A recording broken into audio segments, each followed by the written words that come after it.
आप सब लोग का स्वागत है भक्ति वैभव कोर्स में। हम लोग श्रीमद् भागवत पुराण को स्टडी कर रहे हैं। इसके पहले पिछले क्लास में हम लोगों ने भागवत पुराण का महात्म्य देखा था।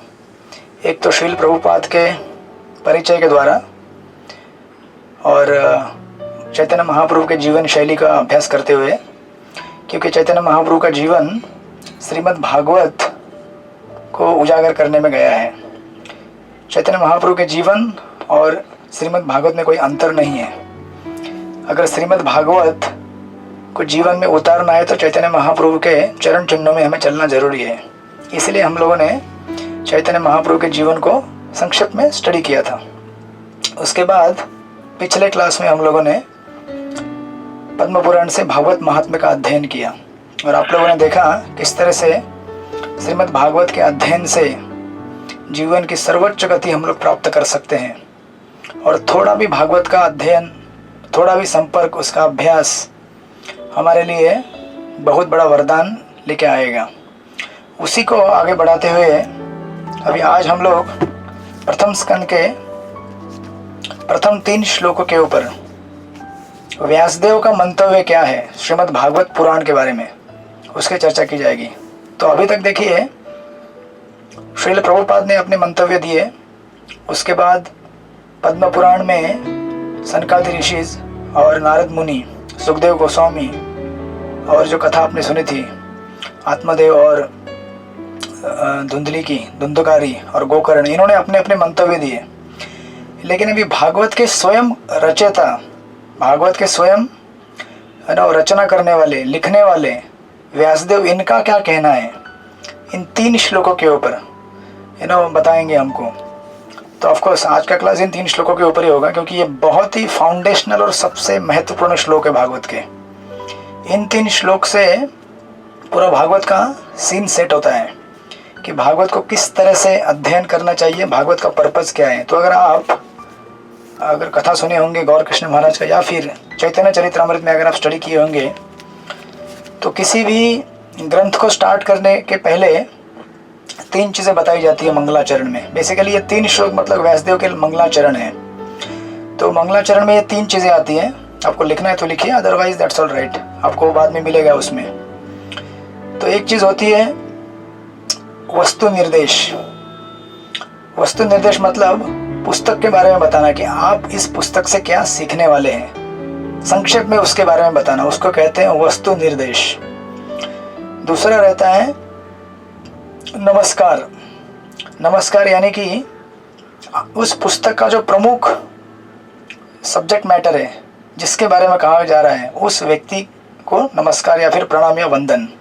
और तीसरा रहता है आशीर्वाद, यानी कि ब्लेसिंग्स देना अंत में। ये जनरल प्रोटोकॉल है किसी भी इवन भौतिकवादी जो बुक लिखते हैं या किसी भी चीज़ में, ये 3 चीज़ें फॉलो होती हैं। सबसे पहले आएगा नमस्कार, प्रणाम करना। दूसरा उस पुस्तक के बारे में बताना। हम लोग लिखते हैं ना कभी बहुत, अगर आप देखेंगे किसी भी बुक को खोल के, तो पहले अपना ग्रेटिट्यूड एक्सप्रेस करते हैं हम।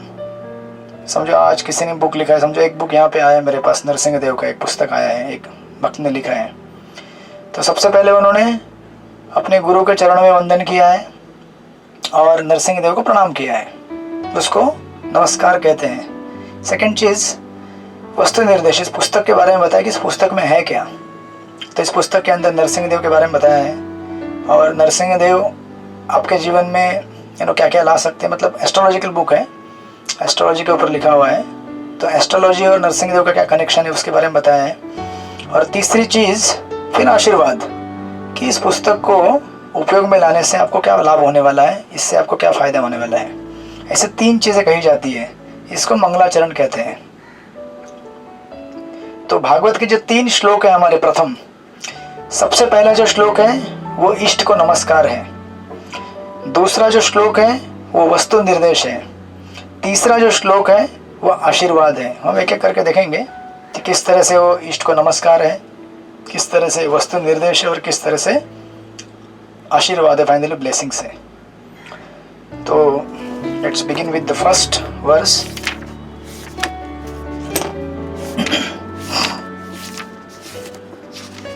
आप सब लोग सभी ठीक हैं? गर्मी हो रही है आपके एरिया में भी उधर? हीट? गर्मी तो है तो। अच्छा, यहाँ भी बहुत गर्मी है बॉम्बे में। ओके, प्रथम अध्याय, उसका टाइटल है मुनियों की जिज्ञासा। तो ऑफकोर्स मैं हर चैप्टर में आपको चैप्टर का ब्रेकअप और सब कुछ दूंगा, लेकिन आज के क्लास में नहीं, क्योंकि ये 3 श्लोक अगर हमने एक बार स्टडी कर लिया उसके बाद पूरा चैप्टर आसानी से एक 20-25 मिनट में पूरा हो जाता है। तो अगले क्लास में पूरा चैप्टर का ब्रेकअप और उसके कनेक्शंस और वर्स आफ्टर वर्स क्या क्या कनेक्ट होता है वो दूंगा, लेकिन पहले 3 वर्स। तो पहला अध्याय है मुनियों की जिज्ञासा। ओम नमो भगवते वासुदेवाय। रिपीट कीजिए। जन्मादियस्य यतो अन्वयात् इतरतश्च अर्थेषु अभिज्ञस्वराट्। जन्मादियस्य यतो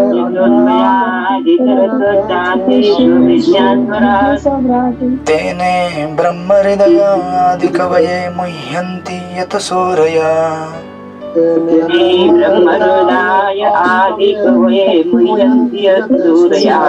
तेजो वारिमृदां यथा विनिमयो यत्र त्रिसर्गो अमृषा।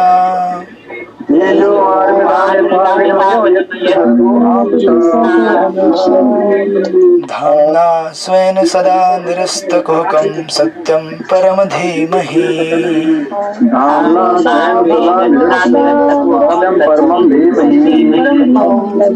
Okay, thank you. चित्रलेखा सखी माता जी, आप इसका अनुवाद पढ़ेंगे? है पुस्तक आपके पास? है। हाँ, पढ़िए अनुवाद।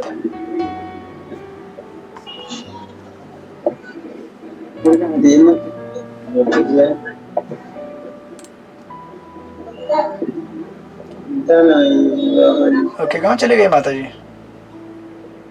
ओके, ठीक है। तो विभा माता जी आप पढ़िए। विभा माता जी, विभा गुप्ता माता जी आप हैं हमारे साथ? हाँ, अनुवाद पढ़िए माता जी। बाकी सब लोग अपना अपना माइक म्यूट कीजिए प्लीज। पहले श्लोक का अनुवाद पढ़िए माता जी, फर्स्ट वर्स। हे प्रभु, हे वसुदेव पुत्र श्री कृष्ण, हे सर्वव्यापी भगवान, मैं आपको सादर नमस्कार करता हूँ। मैं भगवान श्री कृष्ण का ध्यान करता हूँ क्योंकि वे परम सत्य हैं और व्यक्त ब्रह्मांडों की उत्पत्ति, पालन तथा संहार के समस्त कारणों के आदि कारण हैं। वे प्रत्यक्ष तथा अप्रत्यक्ष रूप से सारे जगत से अवगत रहते हैं और वे परम स्वतंत्र हैं क्योंकि उनसे परे अन्य कोई कारण है ही नहीं। उन्होंने सर्वप्रथम आदि जीव ब्रह्मा जी के हृदय में वैदिक ज्ञान प्रदान किया।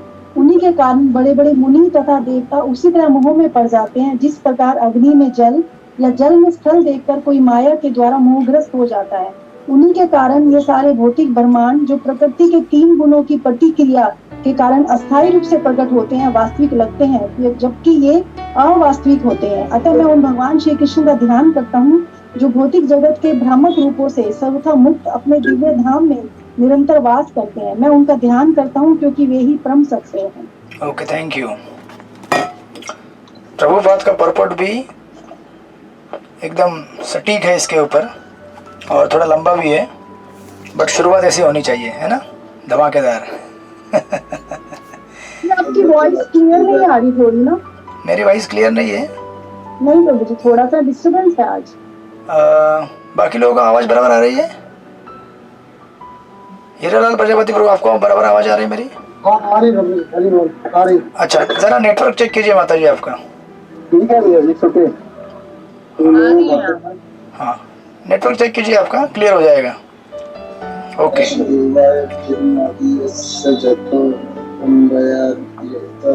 ओके, सब लोग अपना माइक म्यूट करेंगे। हरे कृष्णा। ओके, तो ये सबसे पहला मंगलाचरण का कौन सा पार्ट है? वस्तु निर्देश है, नमस्कार है कि आशीर्वाद है? क्या है ये?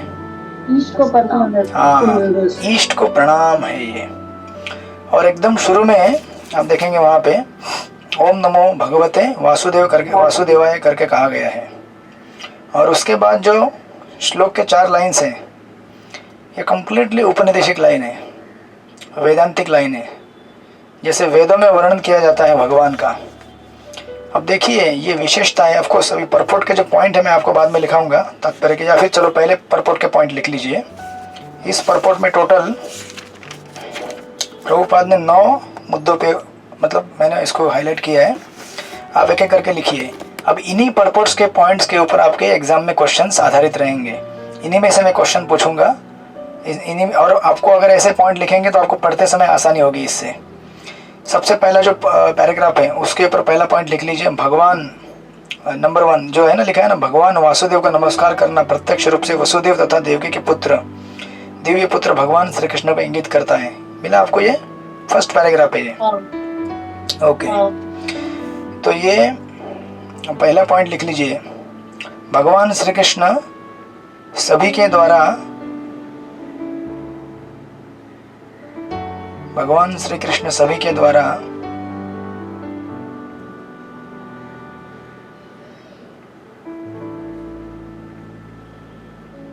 पूर्ण पुरुषोत्तम भगवान के रूप में स्वीकार किए जाते हैं। तो आपको सब वहां पे लिखने के लिए आपको इतना जगह नहीं होगा कभी कभी, तो आप वो ना जो ट्रांसलेशन के ऊपर जो स्पेस है उसके ऊपर आप एडजस्ट कर सकते हैं साइड में ऊपर, और एरो दे सकते हैं उधर। भगवान श्री कृष्ण सभी के द्वारा पूर्ण पुरुषोत्तम भगवान के रूप में स्वीकारे जाते हैं। नंबर 1 ये पहला पॉइंट है, प्रभुपाद इसमें हाईलाइट करते हैं।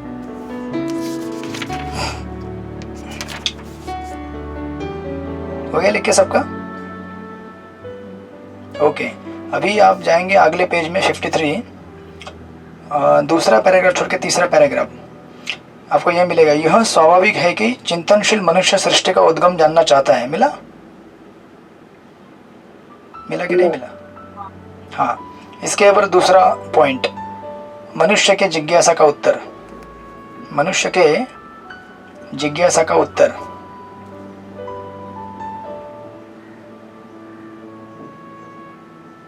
ये सेकंड पॉइंट है। उसके बाद उसका नेक्स्ट पैराग्राफ, वैदिक साहित्य में यह कहा गया है कि परम सत्य पुरुषोत्तम भगवान। मिला ये पैराग्राफ? इसमें तीसरा पॉइंट, जीव और भगवान में अंतर, जीव और भगवान में अंतर।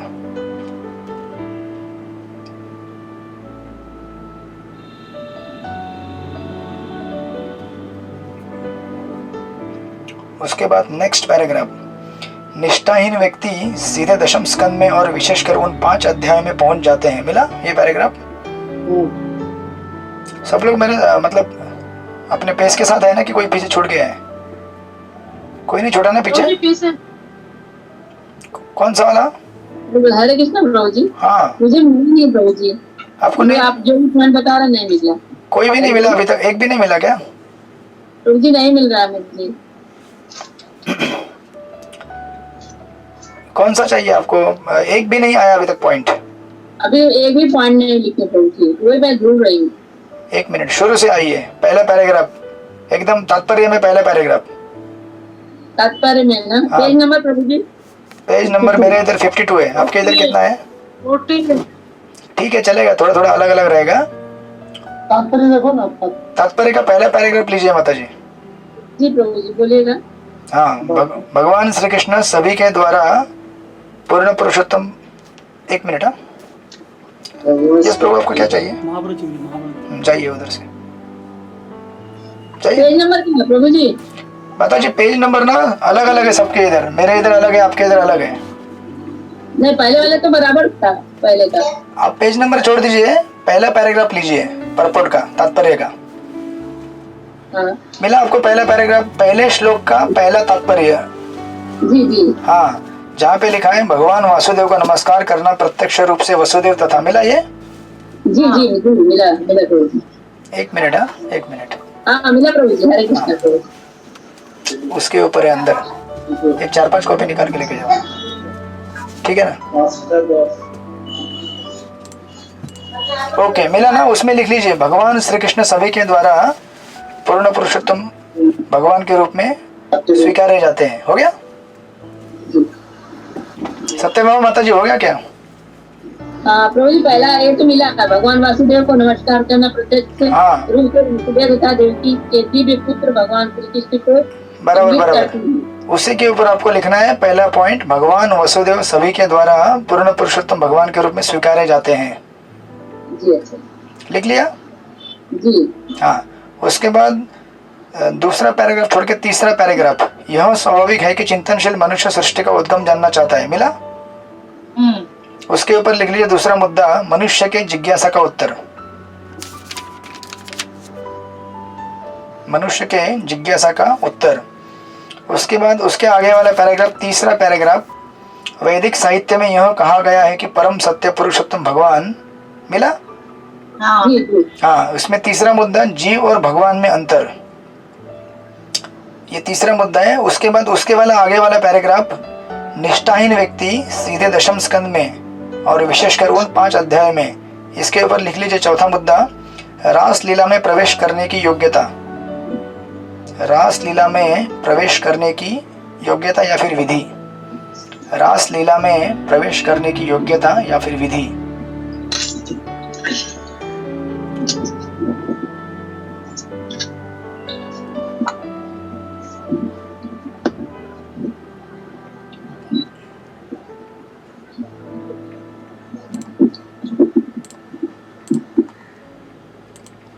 हो गया? हरे कृष्ण प्रभु जी। हाँ माता जी। प्रभु जी बुक में लिख सकते हैं पेन से? हाँ, बुक में लिख लीजिए। पेन से, पेंसिल से लिखेंगे तो बेटर रहेगा। पेंसिल से लिख लेंगे, चलेगा? अभी लिख लीजिए, पेंसिल से रहेंगे तो अच्छा रहता है थोड़ा, तो इंक स्प्रेड नहीं होता है बाद में। ठीक है जी। हमेशा आप लोग क्लास में आएंगे ना तो आपका पुस्तक और पेंसिल रखिएगा, अगर आपको चाहिए तो नोटबुक रखिए साइड में, आपको लिखना है नोटबुक में। तो उसके बाद उसके आगे वाला पैराग्राफ, नेक्स्ट पैराग्राफ, उस पॉइंट के आगे वाला, श्रीमद् भागवत भगवान की अंतरंग शक्ति द्वारा प्रदर्शित उनके स्वरूप का आख्यान है। मिला? हाँ, उसमें लिख लीजिए पांचवा मुद्दा, भौतिक जगत आध्यात्मिक जगत की छाया है। भौतिक जगत आध्यात्मिक जगत की छाया है। भौतिक जगत आध्यात्मिक जगत की छाया है।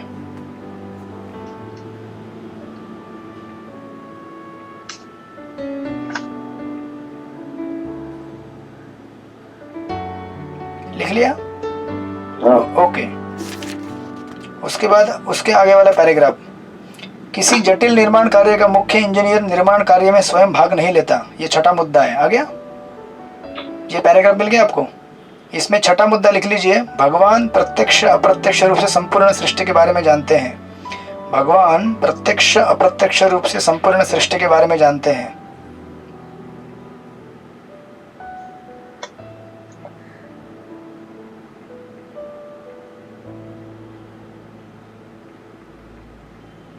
भगवान प्रत्यक्ष और अप्रत्यक्ष रूप से संपूर्ण सृष्टि के बारे में जानते हैं।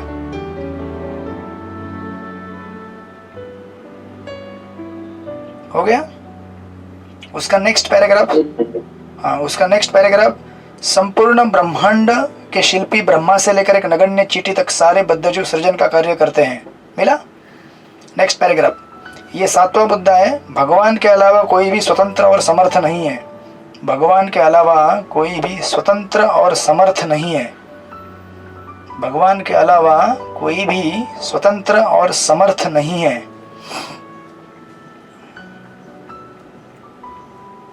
भगवान के अलावा कोई भी स्वतंत्र और समर्थ नहीं है। ये सातवां पॉइंट है। अब सीधा आप जाएंगे 1 2 3 third last paragraph. Third last paragraph आखिर से तीसरा पैराग्राफ, उसकी शुरुआत होती है, कुछ मायावादी विद्वान तर्क करते हैं कि श्रीमद् भागवत की रचना श्री व्यासदेव ने नहीं की। मिला? इसके ऊपर 8वां मुद्दा लिखिए, भागवत की प्रामाणिकता। भागवत की प्रामाणिकता।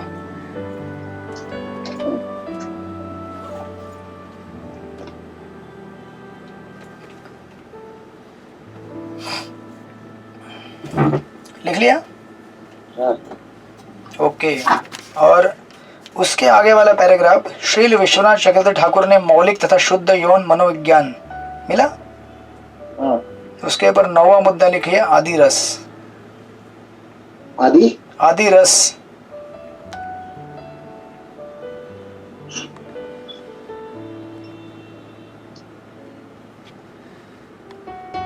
इस तरह से ये टोटल 9 मुद्दे हैं श्रील प्रभुपाद के तात्पर्य में। तो ऑफकोर्स इनको हम संक्षेप में देखेंगे बाद में, बट अभी पहले इसमें से जुड़े हुए और इस श्लोक से जुड़े हुए कुछ जो पॉइंट्स है इस श्लोक की जो समझ है प्रभुपाद के तात्पर्य के आधार पर, और बाकी हम देखते हैं इसको। तो जैसे कि मैंने शुरू में कहा था कि सबसे पहला जो शब्द इस्तेमाल किया गया है इस श्लोक में, जन्मादि अस्य, जन्म आदि अस्य, आप देखेंगे वर्ड टू वर्ड में, जन्म आदि यानी कि उत्पत्ति, पालन तथा संहार, अस्य यानी कि प्रकट ब्रह्मांडों का। अब देखिए ये जो शब्द है, आप अगर वेदांत सूत्र में जाएंगे, वेदांत सूत्र और सारे भी जितने भी वेद हैं, जितने भी उपनिषद हैं, उनका सार श्रीमद् भागवत में, जो कि मैंने आपको लास्ट लेक्चर में बताया था, बराबर है। जैसे उपनिषद, वेदांत, इन सबको पढ़कर जो संदेश मिल सकता है आपको, वही संदेश श्रीमद् भागवत को पढ़ने से मिल सकता है। लेकिन दोनों में फ़र्क इतना है कि श्रीमद् भागवत को पढ़ते पढ़ते आपको भगवान की प्रेमा भक्ति भी मिलेगी, क्योंकि इसके अंदर भगवान के प्रेम का रस है। और वेदों में, उपनिषद में, उसमें भी भगवान के बारे में बताया गया है, लेकिन अपरोक्ष रूप से बताया गया है, इनडायरेक्टली बताया गया है, डायरेक्टली नहीं बताया गया। इसलिए देखिए, हम में से बहुत सारे लोगों को भागवत की कथाएं सुनने में आनंद आता है, बराबर ना। तो उपनिषद पढ़ने को बोलेंगे, वेद पढ़ने को बोलेंगे तो सब बोर हो जाएंगे, और वो समझना भी हमारे बस की बात नहीं रहेगी। समझने की एक चीज़ होती है, और उसको अप्लाई करने की तो बात ही छोड़ दीजिए। फिर पहले समझ में आना चाहिए कि क्या समझा रहे हैं हमको ये वेदांत में। लेकिन श्रीमद् भागवतम में वेदांत का उल्लेख देते हुए, हालांकि आपको अभी शुरू में ऐसा लगेगा कि इतने कठिन श्लोक और इतने बड़े बड़े तात्पर्य, लेकिन आप जैसे जैसे आगे बढ़ेंगे आपको उसका रस प्राप्त होना चालू हो जाएगा। भागवत की विधि ऐसी है कि आपको पहले थोड़ा सा तत्व बताएंगे, फिर कथा बताएंगे, फिर तत्व बताएंगे, फिर कथा बताएंगे, ऐसे चलते रहते हैं। देखिए, हमारे 2 फैकल्टीज रहते हैं, हेड एंड हार्ट। हमारा दिमाग है और दिल है, बराबर ना। हमें दोनों से काम लेना पड़ता है, दिलो दिमाग से।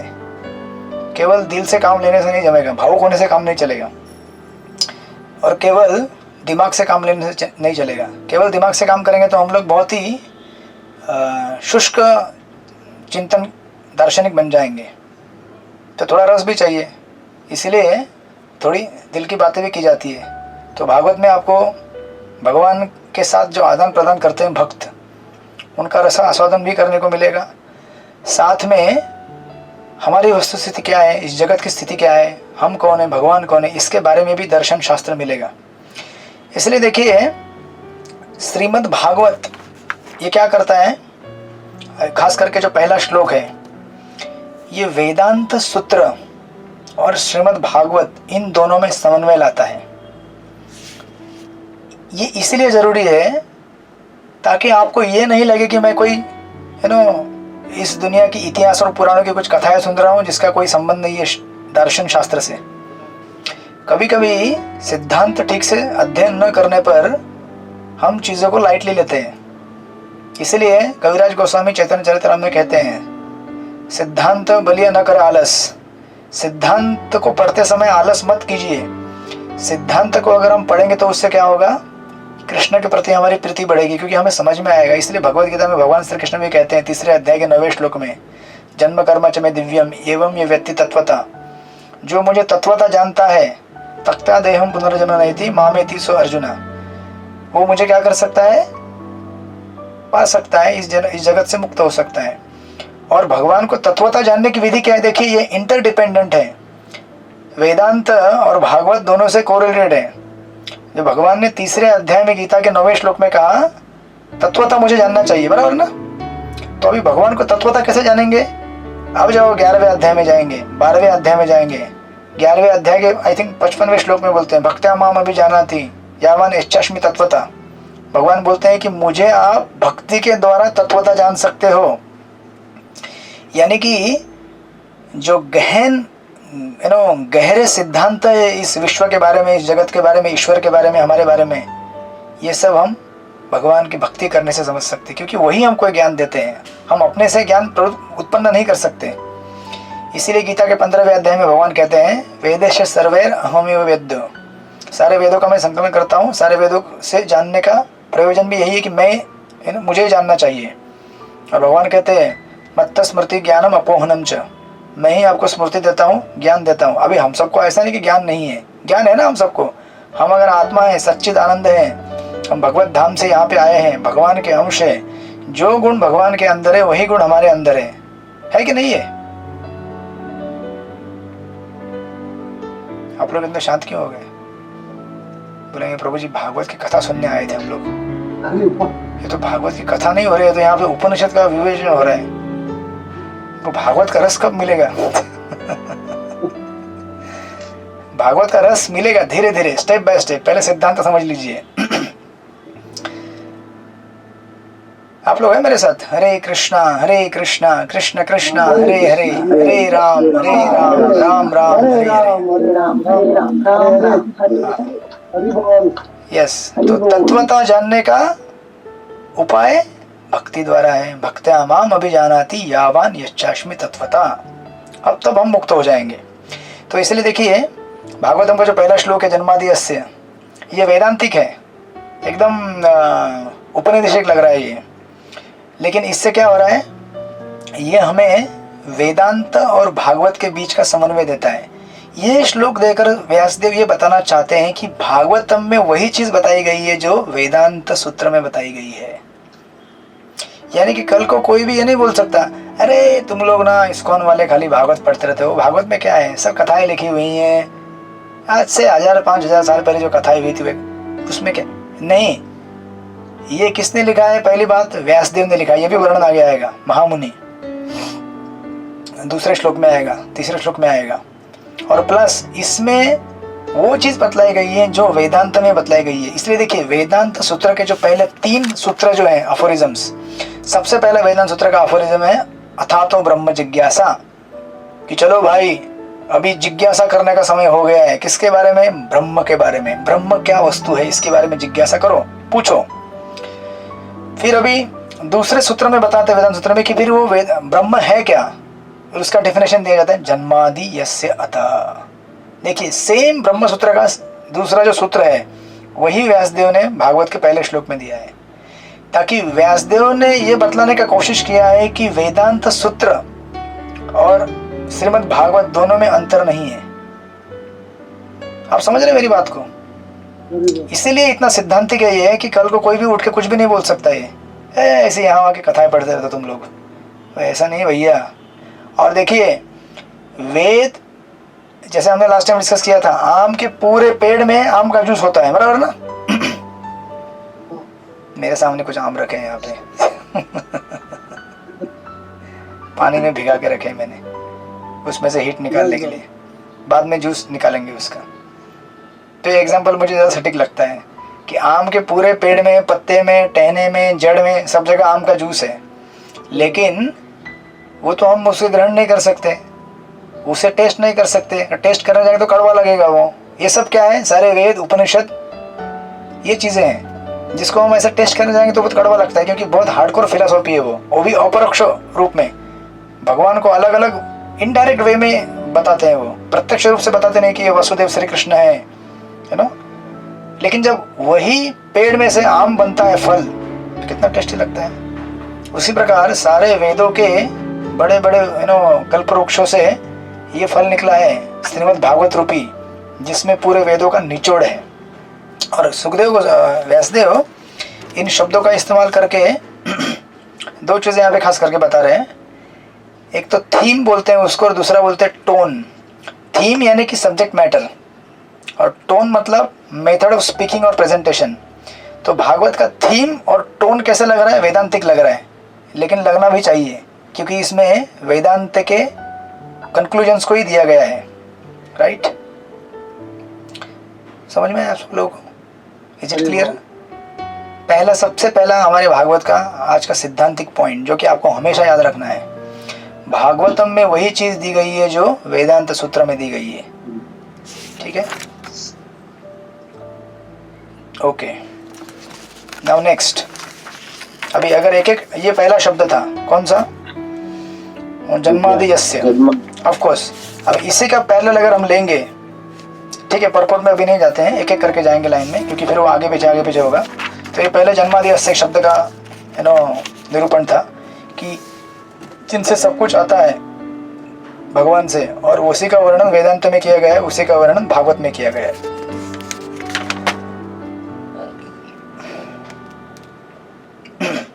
और एक्चुअली हम देखेंगे हमारे जो पूर्व बहुत सारे आचार्य हैं वो हमेशा इस श्लोक का इस्तेमाल करते हैं भागवत को प्रामाणिक वैदांतिक सिद्धांतों के ऊपर लिखे गए शास्त्र के रूप में प्रमाणित करने के लिए इस श्लोक को। दूसरा, अब इसके बाद देखिए इस श्लोक में आगे देखेंगे आप, यतो अन्वयात इतरतश्च अर्थेषु अभिज्ञ स्वराट। अब मैं हर लाइन में नहीं जाऊंगा, लेकिन कुछ स्पेसिफिक शब्द वहां से उठा रहा हूं। खास करके इस शब्द में, इस लाइन में एक शब्द आपको मिलेगा, अभिज्ञ। अभिज्ञ मतलब क्या दिया है वहां पे वर्ड टू वर्ड में, हाँ, उसको इंग्लिश में बोलते हैं कॉन्शियस। यानी कि वेदांत सूत्र में जो पहली चीज बताई गई है, अथा तो ब्रह्म जिज्ञासा, ब्रह्म क्या है पता करो, ठीक है। दूसरे सूत्र में कहते हैं जन्मादि यस्य, जिससे सब कुछ उत्पन्न होता है। अभी आप बोलेंगे ठीक है, ये कोई मशीन है क्या? जैसे किसी मशीन में से समझो अगर हमने साबुन या कोई किसी भी चीज़ को बनाने की मशीन बनाई है, उसमें ये रॉ मटेरियल डाल दो, उसमें से बाहर सामान निकलता है। तो भगवान क्या ऐसे मशीन जैसे है क्या? नहीं, भगवान क्या है? चेतन वस्तुएं, भगवान चेतन है हमारे जैसे। इसीलिए ये शब्द इस्तेमाल किया गया है, यतो अन्वयात इतरतश्च अर्थेषु अभिज्ञ स्वराट। अभिज्ञ खास करके कॉन्शियस है वो। और कैसे कॉन्शियस है, कैसे अवगत है? प्रत्यक्ष और अप्रत्यक्ष रूप से। अन्वयात और इतरत, अन्वयात यानी प्रत्यक्ष, इतरत यानी अप्रत्यक्ष। आप सब लोग मेरे साथ हैं? ज्यादा भारी तो नहीं हो रहा सर के ऊपर?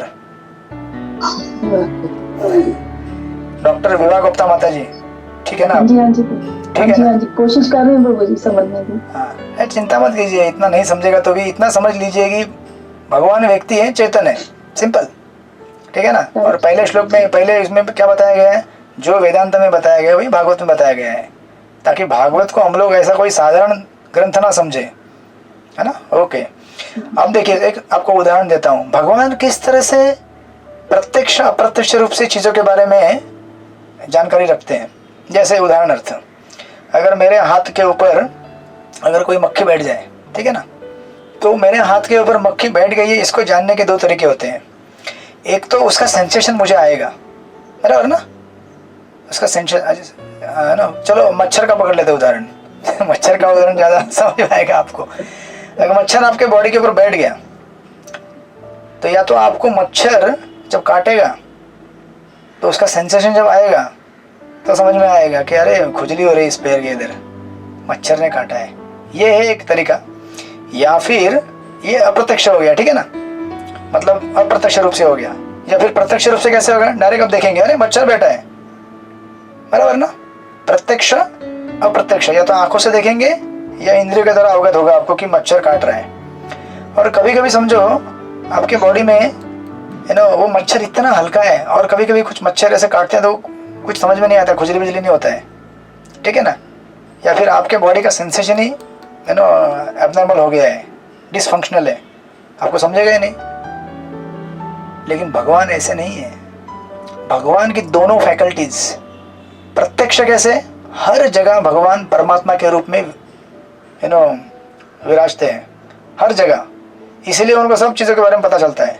दूसरी चीज़, भगवान के बहुत सारे एजेंट हैं, इसलिए देखिए गीता के 13वें अध्याय में आपने पढ़ा होगा, श्रुतिमल लोके सर्व, भगवान के हर जगह पे आंखें हैं, हर जगह भगवान के हर जगह पे हाथ है, पढ़ा है ना आपने वो श्लोक? भगवान के हर जगह पे सब कुछ, पैर, सब जगह है। ये कौन है? भगवान के जितने भी एजेंट हैं, देवता हैं, ये सारे हर जगह फैले हुए हैं, और उनके वजह से वो रिपोर्टिंग करते रहते भगवान को अप्रत्यक्ष रूप से। तो प्रत्यक्ष रूप से परमात्मा के रूप में, अप्रत्यक्ष रूप से इन सारे एजेंट्स के रूप में वो जानकारी प्राप्त करते हैं। इसी तरह से भगवान चेतन है, और क्या है? संपूर्ण सृष्टि के बारे में जानकारी रखते हैं कंप्लीटली।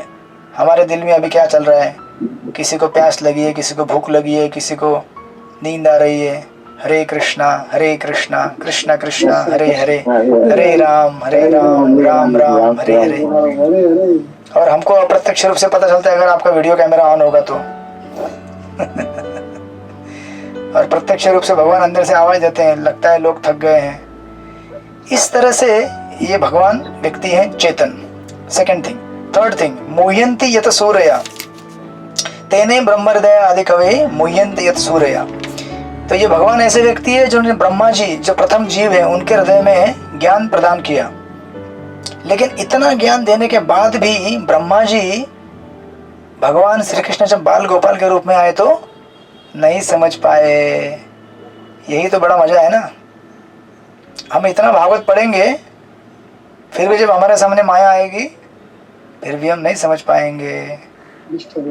कभी कभी समझ पाएंगे, कभी कभी नहीं समझ पाएंगे।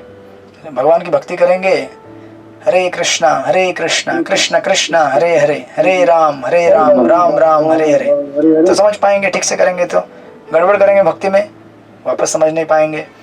इसलिए देखिए, मुह्यंति यत सूर्या, भगवान ऐसे हैं जिन्होंने सबको बनाया है, लेकिन बनाने के बाद ज्ञान भी दिया है, लेकिन वो भी भगवान को जानने में असमर्थ होते हैं कभी कभी। जैसे इंद्र जी ने क्या कर दिया, समर्थ क्लाउड्स लेके पूरा वृंदावन को बहा दिया, नहीं जान पाए कि ये गोप बालक कौन है, स्वयं भगवान श्री कृष्ण है। ब्रह्मा जी भी नहीं समझ पाए जिन्होंने भागवत का प्रथम ज्ञान भगवान से लिया था। अब देखिए, ऐसा नहीं है कि भगवान जानबूझ के हमको मोहित करना चाहते हैं। भगवान तो ज्ञान देते हैं, लेकिन भगवान की पर्सनैलिटी ऐसी है कि उनके बारे में अगर हमने समझने में थोड़ी भी भूल चूक कर दी तो हम भगवान को कंप्लीटली मिस्टेक कर जाएंगे। दैट्स व्हाई मुह्यंति यत सूर्या। अब हम भागवत महात्म्य पढ़ रहे थे आप लास्ट टाइम। नारद मुनि जिन्होंने व्यासदेव को मार्गदर्शन देके भागवत लिखवाया, वही बोल रहे हैं कि भक्ति देवी को कैसे मैं पुनर्जागृत करूंगा। जिन्होंने भक्ति को स्थापित किया, भक्ति की महिमा गाई, वही बोल रहे हैं कि मैं अभी समझ में नहीं आ रहा है। तो ये कहते हैं मुह्यंति यत सूर्या। ओके, उसके बाद चौथा पॉइंट, अगर आप उस श्लोक में आगे जाएंगे, तेजो वारी मृदाम यथा विनिमयो यत्र तिसर्गो अमृषा।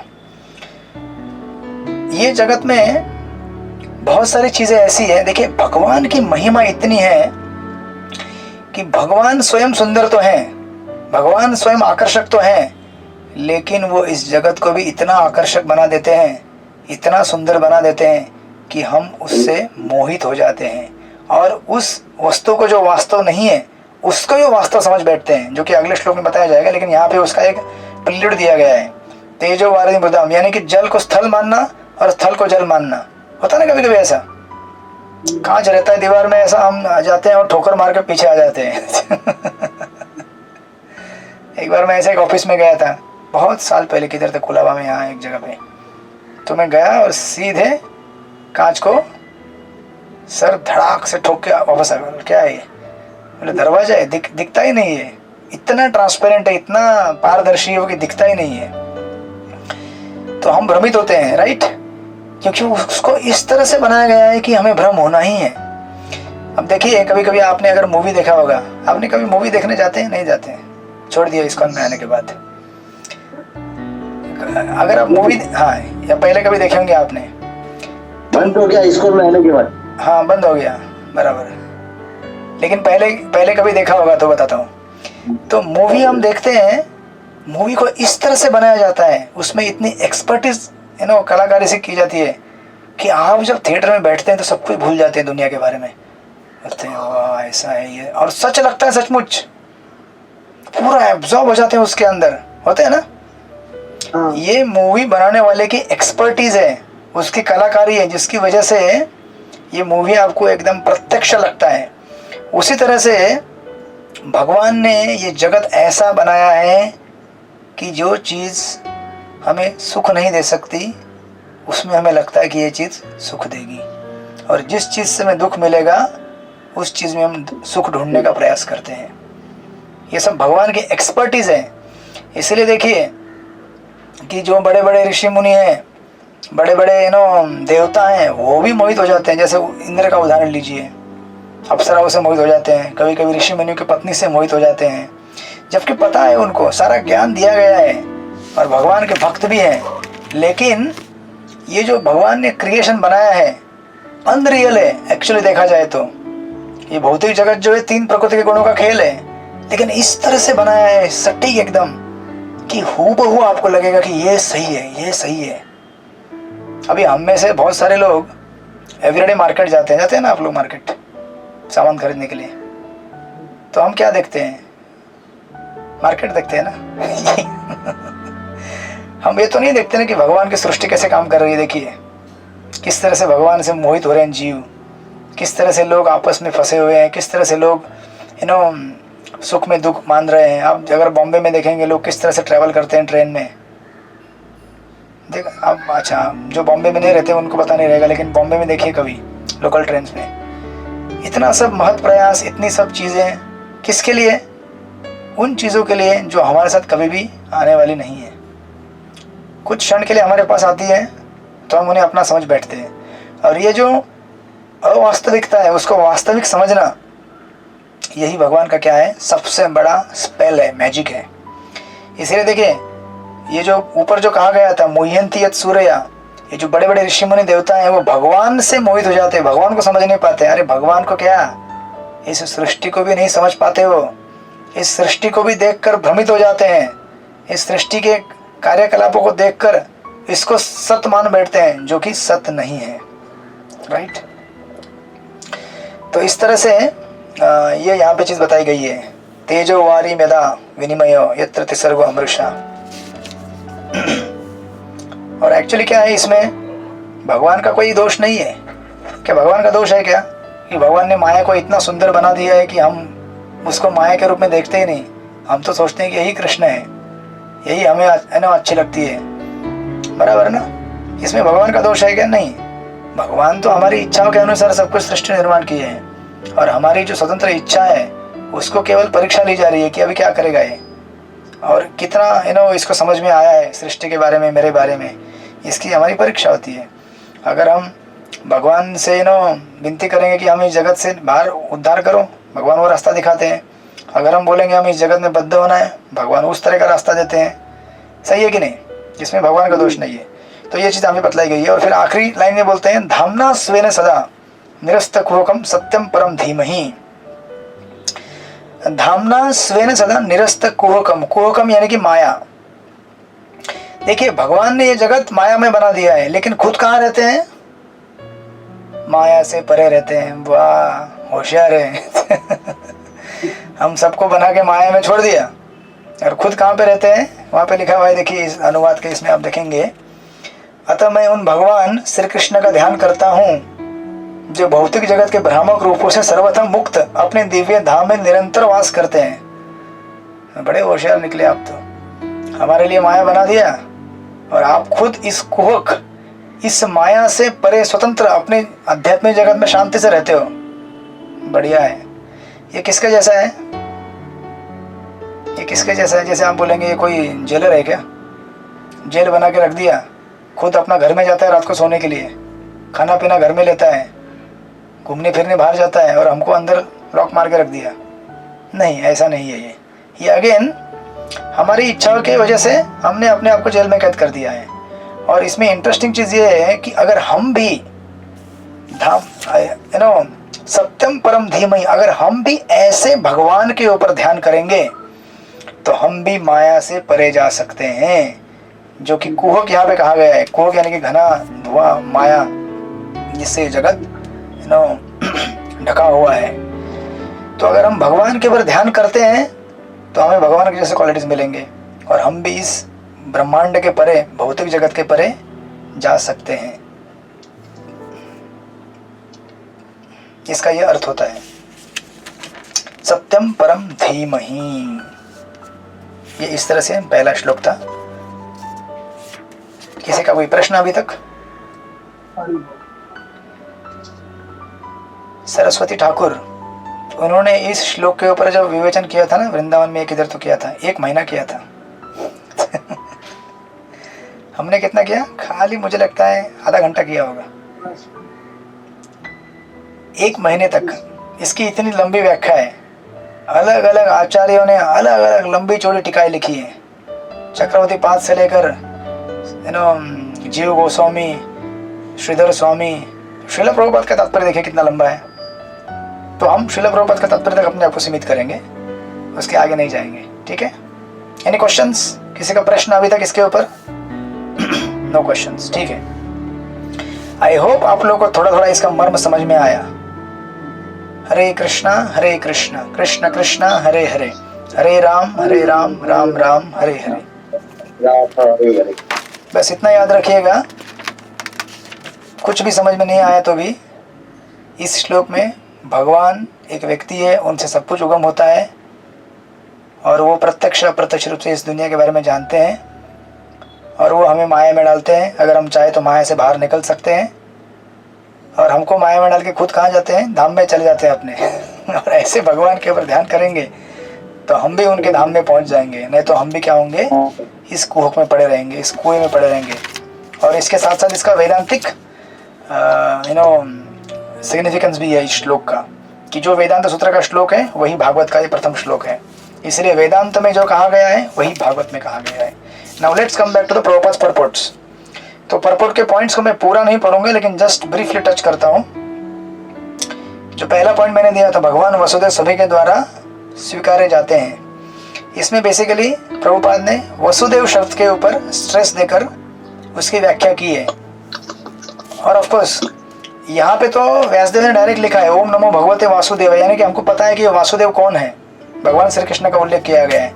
लेकिन कभी कभी ऐसा होता है, गौर कृष्ण महाराज अपनी कथा में कहते हैं कि कभी कभी इस श्लोक का विवेचन अलग अलग संप्रदाय के लोग अलग अलग तरह से करते हैं। कहते हैं कि इसमें तो श्लोक में कहीं भी कृष्ण नहीं कहा गया, वसुदेव नहीं कहा गया, फिर आप कृष्ण कैसे बोलते हैं?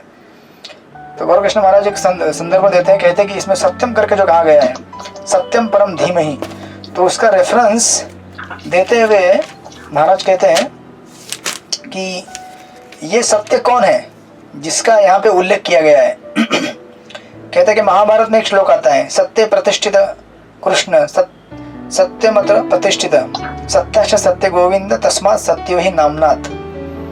सत्य ही गोविंद का स्वरूप है, यानी कि बेसिकली सत्य शब्द यहाँ पे इस्तेमाल किया गया है। उसी शब्द सत्य शब्द का रेफरेंस महाभारत में देते, कहते कि महाभारत का जो श्लोक है आप बाद में ट्रेस कर सकते हैं, मगर तो इसकी पहली लाइन लिख लीजिए, सत्य प्रतिष्ठित कृष्ण, सत्य प्रतिष्ठित कृष्ण सत्यमत्र प्रतिष्ठित सत्यात सत्यश्च गोविंद तस्मात् सत्यो ही नामनाथ। कृष्ण सत्य में निवास करते हैं और सत्य कृष्ण में निवास करता है। सत्य का स्वरूप ही गोविंद है, इसलिए गोविंद का एक नाम सत्य है। और यही नहीं, आप अगर भागवत के दशम स्कंद में जाएंगे तो भागवत के दशम स्कंद में आपको ये रेफरेंस मिलेगा अगेन गर्भस्तुति का। जब भगवान श्री कृष्ण माता देवकी के गर्भ में आते हैं तो सारे देवताएं, ब्रह्मा जी, नारद सब आके भगवान की स्तुति करते हैं। और ये रेफरेंस लिख लीजिए 10.2.26, 10वें स्कंद का दूसरे अध्याय का 26वां श्लोक 10.2.26। इसमें एक श्लोक आता है, आप बाद में लिख लीजिएगा, उसको मैं जस्ट पढ़ता हूँ। सत्यम व्रतम सत्य परम त्रिसत्यम सत्यस्य योनि निहितम च सत्ये सत्यश्च सत्य मृत सत्य नेत्रम सत्यात्मकम त्वाम शरणम प्रपन्ना। सत्य ही बोला गया इसमें खाली। अब भगवान श्री कृष्ण माता देवकी के गर्भ में है और उनको सत्य के रूप में ये लोग बोल रहे हैं कि आपने आप सत्य व्रत हैं, आपने जो व्रत दिया था वो कि मैं आऊँगा, है ना, अवतार लूँगा देवकी के गर्भ से, आपने सत्य करके दिखाया। आप सत्य परम है, आप त्रिसत्य हैं, तीनों कालों में, तीनों युगों में, तीनों लोकों में, सब जगह आप रहते हैं। आपका अस्तित्व कभी समाप्त नहीं होता, आप सत्य की योनि है, मैं आपको शरण जाता हूँ। तो उससे प्रूव होता है कि भगवान श्री कृष्ण ही सत्य हैं, जिनका उल्लेख देवता करते हैं माता देवकी के गर्भ में। ठीक है, तो ये भगवान प्रभुपाद पहले परपट में भगवान वसुदेव या फिर भगवान श्री कृष्ण इसको एस्टेब्लिश कर रहे हैं कि सारे पुराण वेद सब कुछ भगवान श्री कृष्ण को प्रमुख भगवान का रूप मानते हैं। और जो दूसरा पॉइंट है जो मैंने लिखवाया था, मुनि के जिज्ञासा का उत्तर, मनुष्य के जिज्ञासा का उत्तर, इसमें ये दिया गया है कि मनुष्य जानना चाहता है ना, कि जैसे प्रभुपाद लिखते हैं कि हम आकाश में देखते हैं रात में, ये तारे चंद्र कहाँ से आए होंगे, ये कहाँ से उत्पन्न हुए होंगे। तो प्रभुपाद वहां पे लिखते हैं कि इस श्लोक में उसका उत्तर दिया गया है। क्या उत्तर दिया गया है? कि सारे चीजों का उद्गम कहां से हो रहा है? कहां से हो रहा है? भगवान से हो रहा है, राइट। तो वो आप विस्तार में पढ़ लीजिएगा, उसमें बहुत सारी चीज दी गई है। तीसरा, जीव और भगवान में अंतर। तो जीव और भगवान में अंतर को प्रकट करने के लिए बेसिकली प्रभुपाद आप उस परपट में जाएंगे ना, तो लास्ट से तीसरी चौथी लाइन जो पर शब्द दिखेगा, पर दिखा आपको ना, परमेश्वर या पूर्ण पुरुष भगवान के रूप में संबोधित करते हुए नमस्कार करते हैं। ये इसीलिए क्योंकि भगवान हम सबसे परे हैं, इन द सेंस कि ऊपर एक उदाहरण दिया गया है। प्रभुपाद लिखते हैं, आप देखेंगे ऊपर से 1 2 3 4 5वीं लाइन, 6ठी लाइन लिखते हैं, यदि मनुष्य का मस्तिष्क अंतरिक्ष उपग्रह बना सकता है, तब तो कोई भी बहुत आसानी से कल्पना कर सकता है कि मनुष्य से उच्चतर कोटि का मस्तिष्क ऐसी आश्चर्यजनक वस्तुएं बना सकता है जो कहीं अधिक श्रेष्ठ हो। मिला ना आपको? बीच में दिखेगा आपको। तो ये अंतर दिखाया जा रहा है कि भगवान, अगर आप एक पेंसिल बना सकते हो तो भगवान उससे कितना बड़ा चीज बना सकते हैं। ये जीव और भगवान का एक अंतर वहां पे एस्टेब्लिश कर रहे हैं। उसके बाद चौथा पॉइंट, जो रासलीला में प्रवेश करने की जो विधि है, इस परपोर्ट में, इस तात्पर्य में आप देखेंगे, अगर आगे वाले पेज में जाएंगे तो धीमहि शब्द का इस्तेमाल किया गया है। लिखा है, देखिए धीमहि करके लिखा है, बीच में दिखेगा आपको। इसलिए वे जानबूझकर गायत्री मंत्र धीमहि का आह्वान करते हैं। कौन? व्यासदेव। और इस शब्द का इस्तेमाल करके क्या कहना चाहते हैं व्यासदेव? लिखा है, श्रील व्यासदेव पाठक को अवसर प्रदान करते हैं कि भगवान की लीलाओं के सार का आस्वादन करने के पूर्व वे धीरे धीरे आत्म साक्षात्कार का विकास करें। यानी कि भगवान की रासलीला अगर आपको पढ़नी है, डायरेक्ट दशम स्कंद में मत जाइए। अरे भैया पहले इस्कॉन में आइए, 16 माला कीजिए, हरे कृष्णा कृष्णा कृष्णा हरे हरे, हरे राम राम राम हरे हरे। 4 नियम पालन कीजिए, मांसाहार मत कीजिए, परस्त्री संबंध मत कीजिए, नशा मत कीजिए, जुआ मत खेलिए। इसके बाद आपको ब्राह्मण दीक्षा मिलेगी, ब्राह्मण बन जाएंगे आप। वैसे ब्राह्मण दीक्षा जरूरी नहीं है भगवत नाम जाने के लिए, लेकिन ब्राह्मणिकल गुण हमारे अंदर आएगा, ठीक है ना। इसलिए वहां पे लिखा है, व्यासदेव लिखते हैं, इसीलिए वे जानबूझकर गायत्री मंत्र धीमहि का आह्वान करते हैं। यह गायत्री मंत्र अध्यात्म में बड़े चढ़े व्यक्तियों का निमित्त है। जब कोई गायत्री मंत्र का उच्चारण करने में सफल हो जाता है तो वह भगवान की दिव्य स्थिति का तक प्रवेश पा सकता है। समझ में आया आप लोगों को? तो ब्राह्मणिकल गुण हमारे अंदर आएंगे, हमारे अनर्थ शुद्ध होंगे, तभी जाके हम रासलीला को पढ़ना चाहिए, अदरवाइज उसके पहले नहीं, या तो हम अनर्थ कर देंगे। उसके बाद जो नेक्स्ट पॉइंट है, भौतिक जगत आध्यात्मिक जगत की छाया है। ये पॉइंट मैंने आपको ऑलरेडी बता दिया कि जिस तरह से भगवान आकर्षित है, भगवान आकर्षक है, उसी तरह भगवान ने इस दुनिया को क्या बना दिया है? आकर्षक बनाया है। हम भगवान से तो मोहित होते ही हैं, लेकिन हम माया से भी मोहित होते हैं, और कई बार माया से ज्यादा मोहित होते हैं, भगवान से कम होते हैं। तो पूरा वर्णन इसमें दिया है कि बेसिकली जो माया है वो क्या है? भगवान के द्वारा रचाई गई है, आध्यात्मिक जगत की परछाई है माया।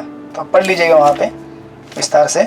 फिर आगे छठा जो है पॉइंट, भगवान अप्रत्यक्ष प्रत्यक्ष रूप से संपूर्ण सृष्टि के बारे में जानते हैं। वो भी पॉइंट मैंने आपको बताया मॉस्किटो के उदाहरण से, कि भगवान डायरेक्टली इनडायरेक्टली जानते हैं। तो यहाँ पे एक प्रभुपाद ने अलग उदाहरण दिया है रसायन शास्त्र का, एक साइंटिस्ट का। कहते हैं कि साइंटिस्ट एक लेबोरेटरी में ऑक्सीजन और हाइड्रोजन दोनों को मिला के क्या बनाता है? H2O बनाता है। लेकिन दोनों जो एलिमेंट है वो किसने दिए हुए हैं? भगवान ने दिए हुए हैं। तो भगवान उससे ज्यादा जानते हैं कि वो कैसे बनता है और कैसे वो बना रहा है। हम इतने अपने आप को बढ़ चढ़ कर समझते हैं कि मैं प्रयोगशाला में अभी हाइड्रोजन ऑक्सीजन दोनों को एक करके पानी बना रहा हूँ, तो मैं सब कुछ जानकार हूँ। अरे भैया, तेरे को जिसने ये एलिमेंट दिया ना, वो तेरे बारे में सोच रहा है कि तू कैसे बना रहा है, तो तेरे से ज्यादा जानकारी उसको है। तो वर्णन उसमें दिया गया है। 7वें पॉइंट में दिया है, भगवान के अलावा कोई भी स्वतंत्र नहीं है, उनके जैसा कोई भी समर्थ नहीं है। तो इसमें बेसिकली जो मुह्यंतियत सूर्य है उसके बारे में बताया गया है कि देवी देवता सब भगवान से मोहित होते हैं, उनके जैसा कोई भी स्वतंत्र नहीं है, वो परम स्वतंत्र है, और उनके जैसा कोई समर्थ भी नहीं है जिस तरह से वो इस दुनिया को बनाते हैं। तो पूरा वो परपट में सारे पॉइंट्स आप लोग पढ़िएगा, मैं क्वेश्चन डालूंगा तो आपको समझ में आएगा कहाँ से क्या है। तो इसमें मायावादी, निर्विशेषवादी, नास्तिक लोग, रावण, हिरण्यकश्यप, इन सब के बारे में वर्णन दिया कि किस तरह से भगवान के जैसा वो बराबरी नहीं कर सकते, वो स्वतंत्र नहीं है और समर्थ नहीं है भगवान के जैसा। और 8वें पॉइंट में भागवत की प्रामाणिकता दी गई है। बेसिकली भागवत को कहाँ वर्णित किया गया है? भागवत को कोई ऐसा हेरे गहरे लिखा हुआ नहीं है, भागवत को प्रमाणित करने के लिए दूसरे प्रमाण भी प्रमाणित करते हैं, बड़े बड़े पूर्व आचार्य प्रमाणित करते हैं, वो उसमें दिया गया है। और अंतिम मुद्दा जो आदिरस दिया गया है, बेसिकली आदिरस यानी कि इस जगत में जो भी हमारी इच्छाएं होती है, वो इच्छाएं बेसिकली क्या है, हमारे आध्यात्मिक जगत में जो ओरिजिनल इच्छाएं हैं उनकी क्या है, प्रतिकृति है। बराबर ना? बराबर की गलत? हाँ। तो वो आदि रस, हम सबको रस लेने की इच्छा है, तो उस रस का मूल स्रोत जो है भगवान की सेवा का रस है, वो उसका उल्लेख वहां पे किया जाएगा, आप लोग पढ़ लीजिएगा उसको। इस तरह से पहला श्लोक है, जन्मादियस्य यत अन्वयात् इतरतश्च अर्थेषु अभिज्ञ सुराट तेनि ब्रह्महृदय आदि कवयो मुह्यन्ति यत्सूरया। हरे कृष्णा कृष्ण कृष्ण हरे हरे, हरे राम राम राम हरे हरे। कोई भी बिल्कुल डरिएगा नहीं, घबराइएगा मत कि इतना कठिन लग रहा है, कुछ कठिन नहीं है। ये 2-3 श्लोक पहले सिद्धांत के, इसलिए इसके ऊपर थोड़ा समय हम दे रहे हैं। अदरवाइज उसके बाद का वो तो जस्ट आपको एक लिस्ट देंगे तो पूरा हो जाएगा चैप्टर। सेकंड, दूसरा सबसे महत्वपूर्ण श्लोक है भागवत का ये। चलो इसको हम लोग साथ में, मैं एक पहली बार उच्चारण करता हूँ, फिर आप मेरे पीछे पीछे कीजिएगा। धर्म प्रोजित कैतवत्र परमो निर्मत्सराणां सतां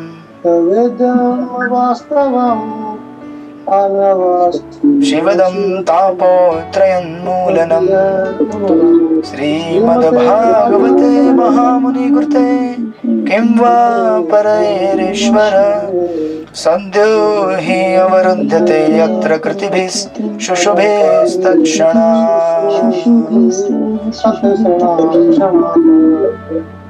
एकदम सुंदर मीटर में। ओके, पढ़िए हिरण्य प्रजापति प्रभु, इसका अनुवाद पढ़िए। हरि बोल। हरे कृष्णा, दंडवत प्रणाम प्रभु। मेरा आवाज आ रहा प्रभु? आ रहा है, पढ़िए। ये भागवत पुराण भौतिक कारणों से प्रेरित होने वाले समस्त धार्मिक कृत्यों को पूर्ण रूप से बहिष्कृत करते हुए सर्वोच्च सत्य का प्रतिपादन करता है, जो पूर्ण रूप से शुद्ध हृदय वाले भक्तों के लिए बोधगम्य है। ये सर्वोच्च सत्य वास्तविकता है जो माया से पृथक होते उनके कल्याण के लिए सत्य तीनों प्रकार के संतापों को समूल नष्ट करने वाला है। महामुनि व्यासदेव द्वारा अपनी परिपक्वता में संकलित ये सौंदर्यपूर्ण भागवत ईश्वर शास्त्रार्थ के लिए अपने आप में पर्याप्त है, तो फिर अन्य किसी शास्त्र की क्या आवश्यकता है? जैसे जैसे कोई ध्यान पूर्वक विनीत भाव से भागवत के संदेश को सुनता है, ज्ञान के इस संस्कार अनुष्ठान से ओके, आप लोग अपने अपने माइक म्यूट करके रखेंगे तो अच्छा रहेगा, जब कोई पढ़ता है या फिर क्लास चलती है तो थोड़ा शांति रहेगी, ठीक है? तो ये बहुत ही महत्वपूर्ण श्लोक है। अब मुझे बताइए ये क्या है? इष्ट को नमस्कार तो हो गया हमारे मंगलाचरण में, हमने भगवान श्री कृष्ण को वंदन किया, उनके गुणों के बारे में जाना, वो कौन है जाना हमने। अभी दूसरा श्लोक क्या बताता है? ये वस्तु निर्देश है कि आशीर्वाद है? वस्तु निर्देश। हाँ, वस्तु निर्देश यानी कि अभी आपको भागवतम पढ़ने से क्या मिलने वाला है, या फिर भागवतम को हमें किस तरह से पढ़ना चाहिए, किस तरह से इसमें प्रवेश करना चाहिए, ये दोनों चीजें बताई जाएंगी। वस्तु निर्देश। तो सबसे पहला जो शब्द वहां पे इस्तेमाल किया गया है, धर्म प्रोजित कैतवत्र। कैतव यानी कि कपटी, कैतव यानी कि झूठा, कैतव यानी कि नाटक करने वाला। ऐसे धर्म को भागवत से झाड़ू मार के बाहर फेंक दिया गया है। यानी कि भागवत कैसा है, 100% प्योर है। इसलिए श्रीमद् भागवतम अमलम पुराणम कहा जाता है। ये बिल्कुल भी क्या है, इसमें कुछ भी एक अणु मात्र भी कचरा नहीं है, स्पॉटलेस। अब देखिए कैतो धर्म का अर्थ क्या होता है। कैतो धर्म यानी कि अभी ये कैतो धर्म भागवत के आने वाले 4थे और 5वें अध्याय में बतलाया जाएगा वापस, नारद और व्यास के संवाद में। जो व्यासदेव इतना सारा ग्रंथ लिखते हैं, उसके बाद भी उनको संतुष्ट नहीं होती है, तो नारद मुनि आके कहते हैं कि अरे भैया आपने क्या लिखा है, सब कैतो धर्म वाले ग्रंथ लिख दिया आपने। कैतो धर्म मतलब जिसमें मनुष्य धर्म अर्थ काम और मोक्ष इसके पीछे पड़ा रहता है। अब आप बोलेंगे प्रभु जी धर्म अर्थ काम और मोक्ष तो बढ़िया चीज है ना, कहते हो कैसे हो गया है, कैसे कहते हो गया बताइए आप मुझे धर्म अर्थ काम मोक्ष, बताइए कौन बताएगा। धर्म अर्थ का कहते हो मतलब आपको समझ में आया ना, छल पूर्वक धर्म,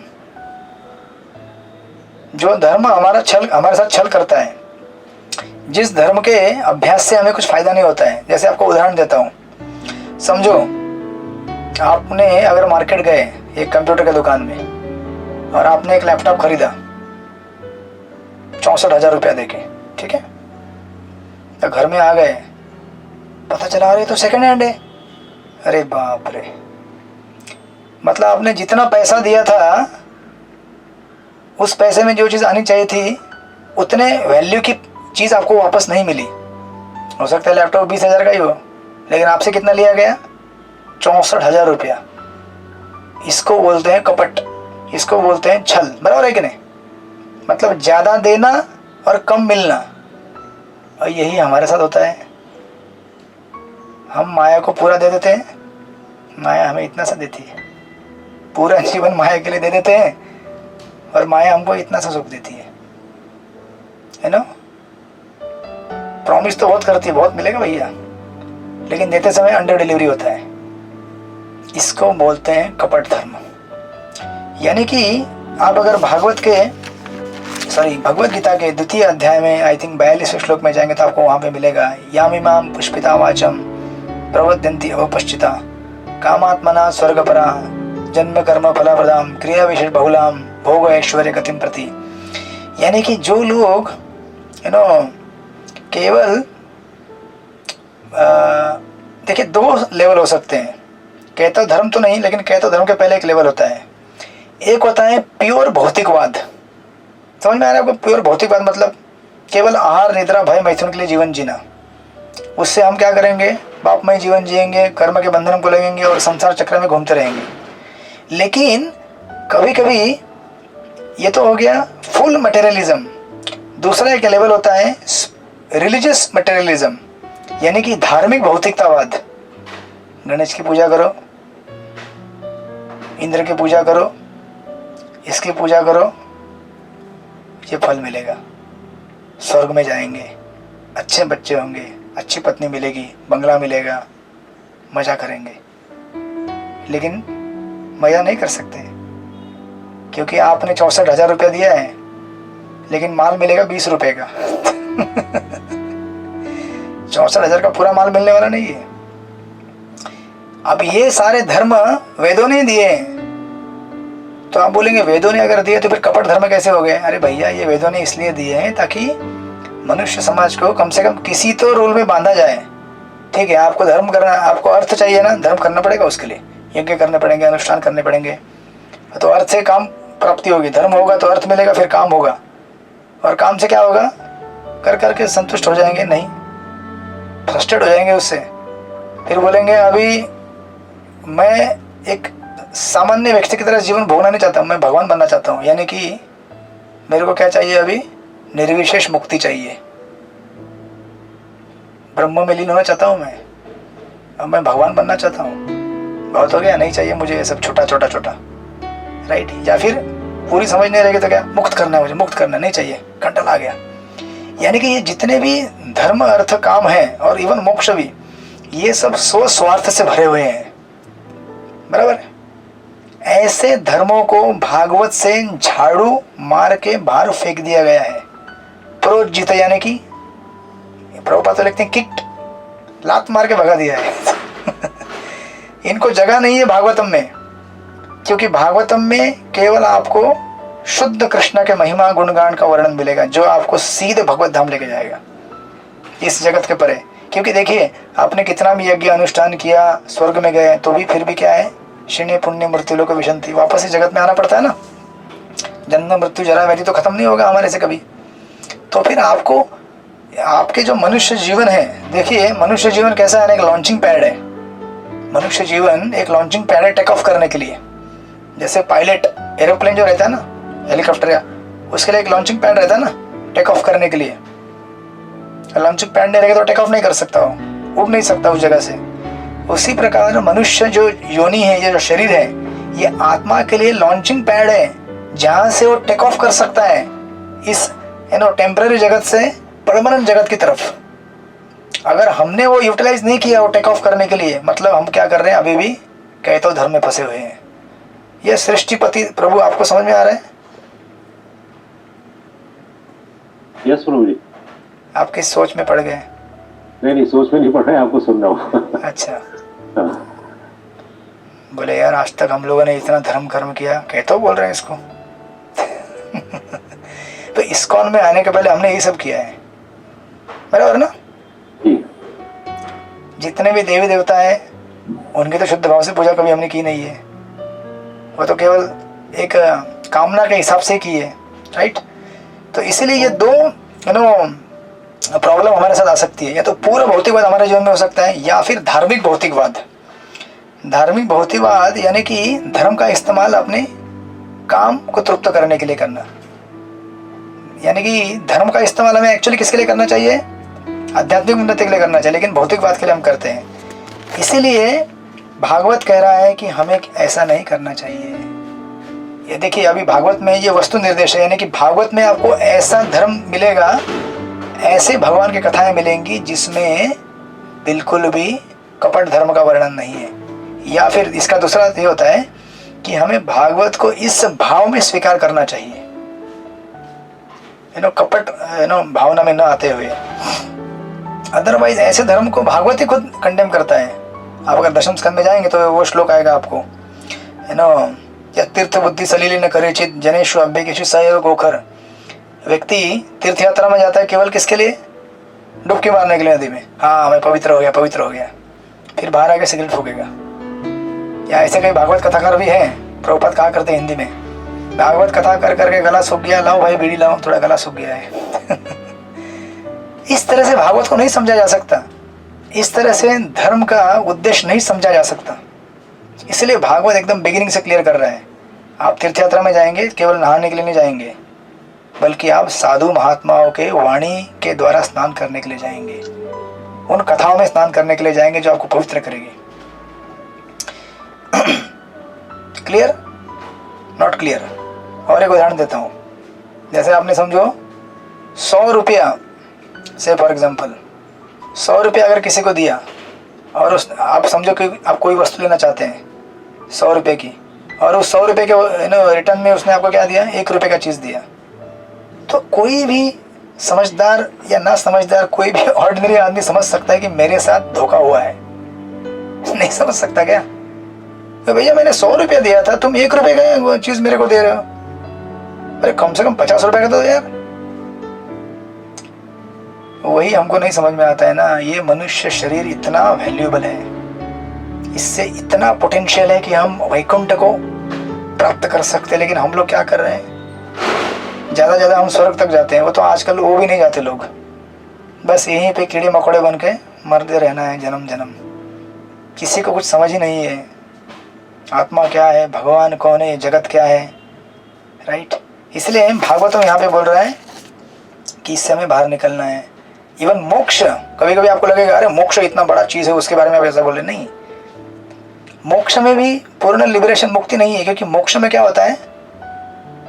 भगवान या फिर भगवान के भक्तों के साथ आदान प्रदान करने का मौका है ही नहीं ना, तो वहाँ से ही पतन होगा हमारा।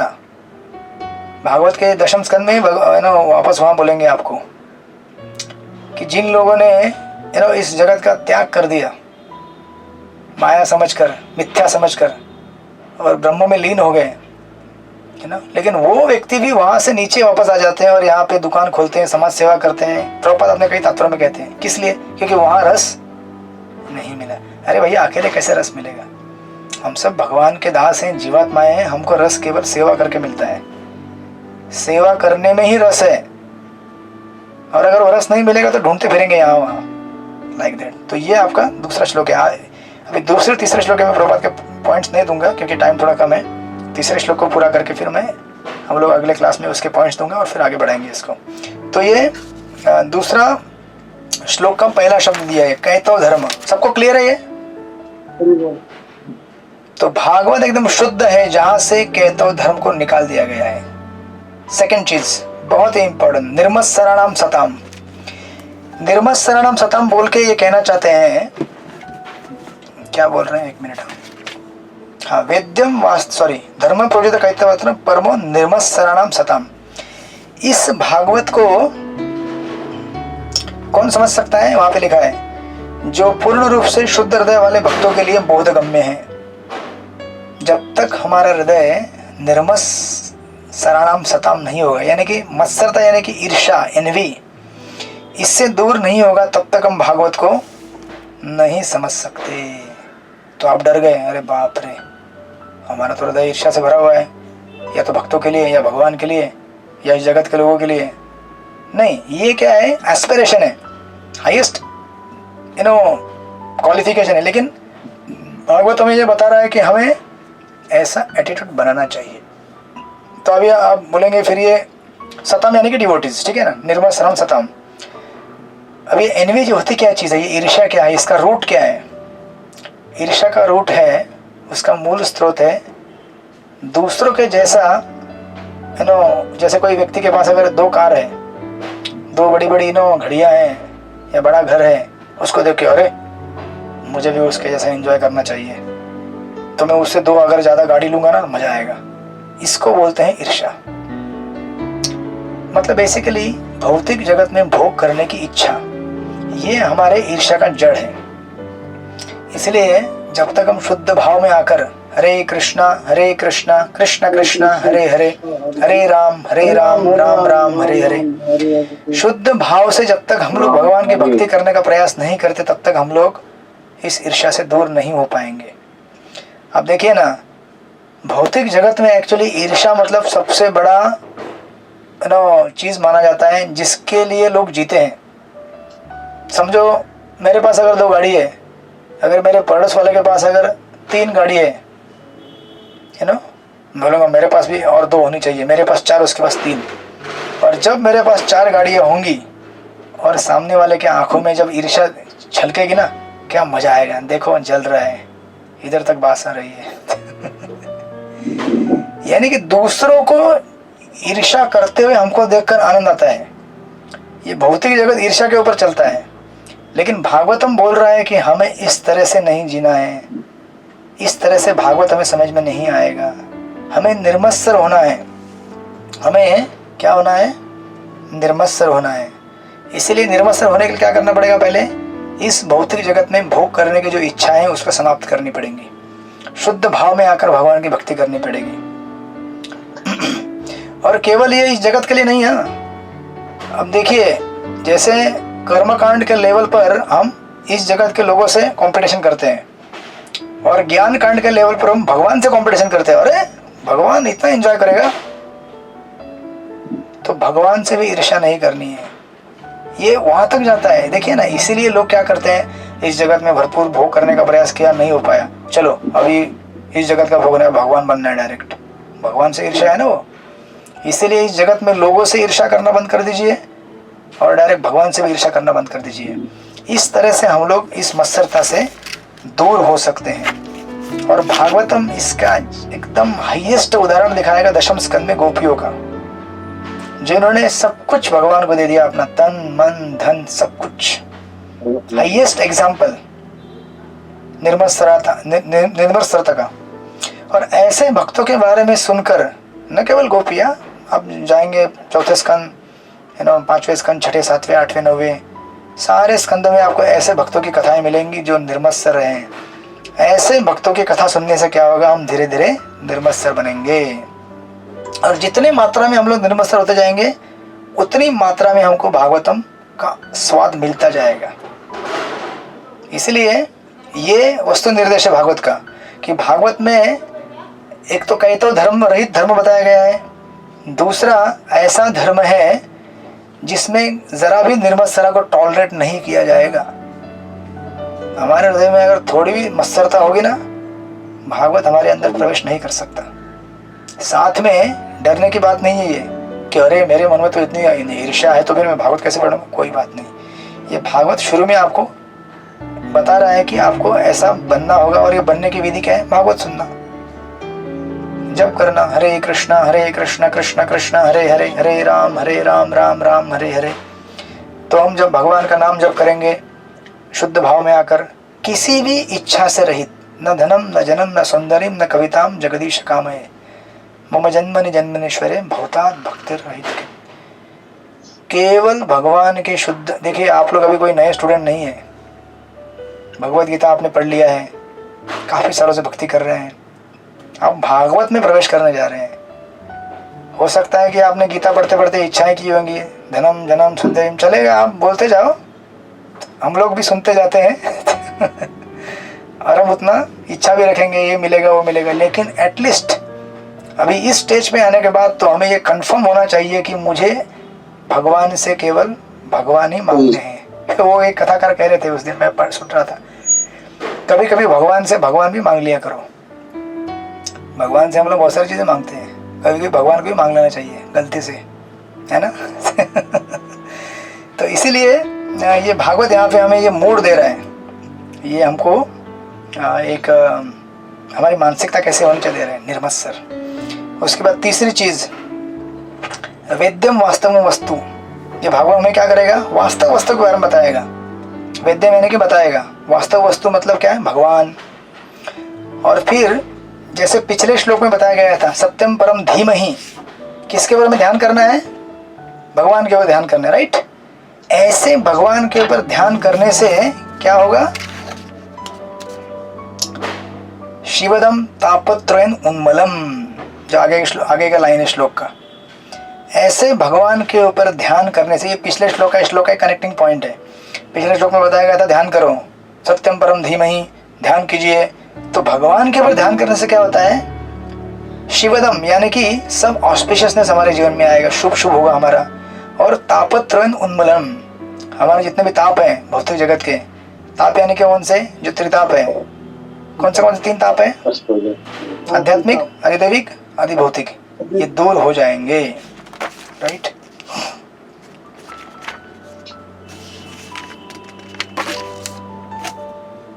और उसके आखिर की लाइन, श्रीमद् भागवते महामुनिकृते किम वा परेरीश्वर। तो ये किसने भागवत बनाया है, महामुनि ने। तो आपको अभी महामुनि का अर्थ यहाँ पे प्रभुपाद आई थिंक व्यासदेव देते हैं, तो प्रभुपाद ने व्यासदेव लिखा है, और जीव गोस्वामी कहते हैं कि व्यासदेव नहीं, ये कौन, नर नारायण ऋषि। क्योंकि कभी कभी कोई लोग ऐसा वितर्क कर सकते हैं कि अरे व्यासदेव ने भागवत लिखा और खुद को महामुनि कह रहे हैं, खुद की ग्लोरिफिकेशन कर रहे हैं, ऐसे कैसे। तो इसलिए जीव गोस्वामी कहते हैं ये महामुनि मतलब नर नारायण ऋषि है, ये उनका अंडरस्टैंडिंग है। लेकिन ऑफकोर्स अगर प्रभुपाद ने व्यासदेव भी लिखा होगा तो भी व्यासदेव ने अपने आप को महामुनि क्यों कहा है, क्योंकि ये भगवान का ग्लोरिफिकेशन है। देखिए जैसे कभी कभी क्या होता है ना, हम लोग लेक्चर देते हैं ना, तो पहले स्पीकर का इंट्रोडक्शन दिया जाता है, ये स्पीकर, इनका ये क्वालिफिकेशन है, इतनी पढ़ाई करके आए। तो क्या उनकी पढ़ाई चढ़ाई की जा रही है, नहीं ना। ये क्यों किया जाता है, ताकि सुनने वाले लोगों के मन में विश्वास हो कि भाई ये भाई क्वालिफाइड है ना। सुनने वाले श्रोताओं के मन में श्रद्धा हो कि ये पढ़ा लिखा व्यक्ति है, समझदार है, हमको अच्छे से समझा सकता है। इसलिए महामुनि शब्द का खुद को इस्तेमाल करके व्यासदेव बताना चाहते हैं कि मेरे ग्लोरिफिकेशन नहीं है ये, बल्कि भगवान से जो मैंने ज्ञान प्राप्त किया है उसको मैं क्या कर रहा हूँ, आपके समक्ष प्रदर्शित कर रहा हूँ। तो ये उसका एक अंडरस्टैंडिंग दिया जा सकता है। सद्यो ही अवरुध्यते अत्र कृति भी शुशुभिस्तत्क्षणात्। और जो पिछले पॉइंट में बताया गया था कि तापत्रयन उन्मूलन, कि भगवान के ऊपर ध्यान करने से क्या होगा, तापत्रयन उन्मूलन होगा, तीन ताप नष्ट हो जाएंगे। और वो तीन ताप कैसे नष्ट हो जाएंगे, क्योंकि जैसे हम भगवान के ऊपर ध्यान करेंगे, भगवान हमारे हृदय के अंदर अवरुद्धते अत्र, हमारे हृदय के अंदर क्या हो जाएंगे, स्थापित हो जाएंगे, हमारे हृदय के अंदर आ जाएंगे, यू नो। और भक्तिदास ठाकुर ये कहते थे कि अगर सारे शास्त्र को अगर अगर गुम भी गए, लेकिन केवल अगर भागवतम बच गया ना, तो फिर भी इस सृष्टि में, इस जगत में वापस कृष्ण भक्ति की क्रांति ला सकता है। भागवत में इतना महिमा है। फिर इसलिए बोला है ना यहाँ पे कि किम वा परेरीश्वर, ऊपर के लाइन में, बाकी सब शास्त्रों की क्या जरूरत है। तो आप बोलेंगे हमने गीता क्यों पढ़ा, इतना गीता क्यों पढ़ा है 2 साल, डायरेक्ट भागवत पढ़ा देते नहीं, ऐसा नहीं है।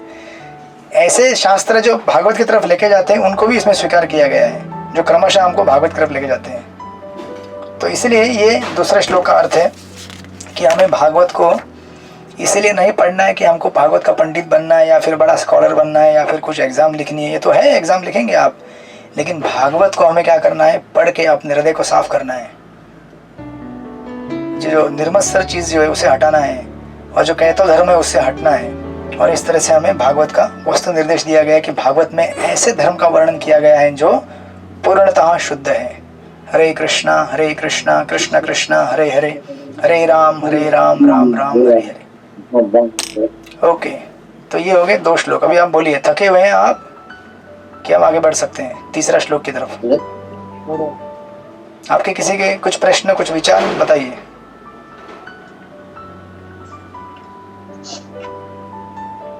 प्रभु जी, हाँ, वैसे तो मतलब अच्छा लग रहा है, खैर आप बता रहे हैं, समझ में भी आ रही हैं थोड़ी थोड़ी चीजें, लेकिन हम उस मतलब एग्जाम पॉइंट ऑफ व्यू से कैसे ये पद पढ़ेंगे प्रभुपाद जी के? जो मैं लिख के दे रहा हूँ ना आपको, पॉइंट्स, बस उसी में से प्रश्न आएंगे। मैं आपको प्रश्न दूंगा लिख के, प्रश्न भी मैं देने वाला हूँ एडवांस में।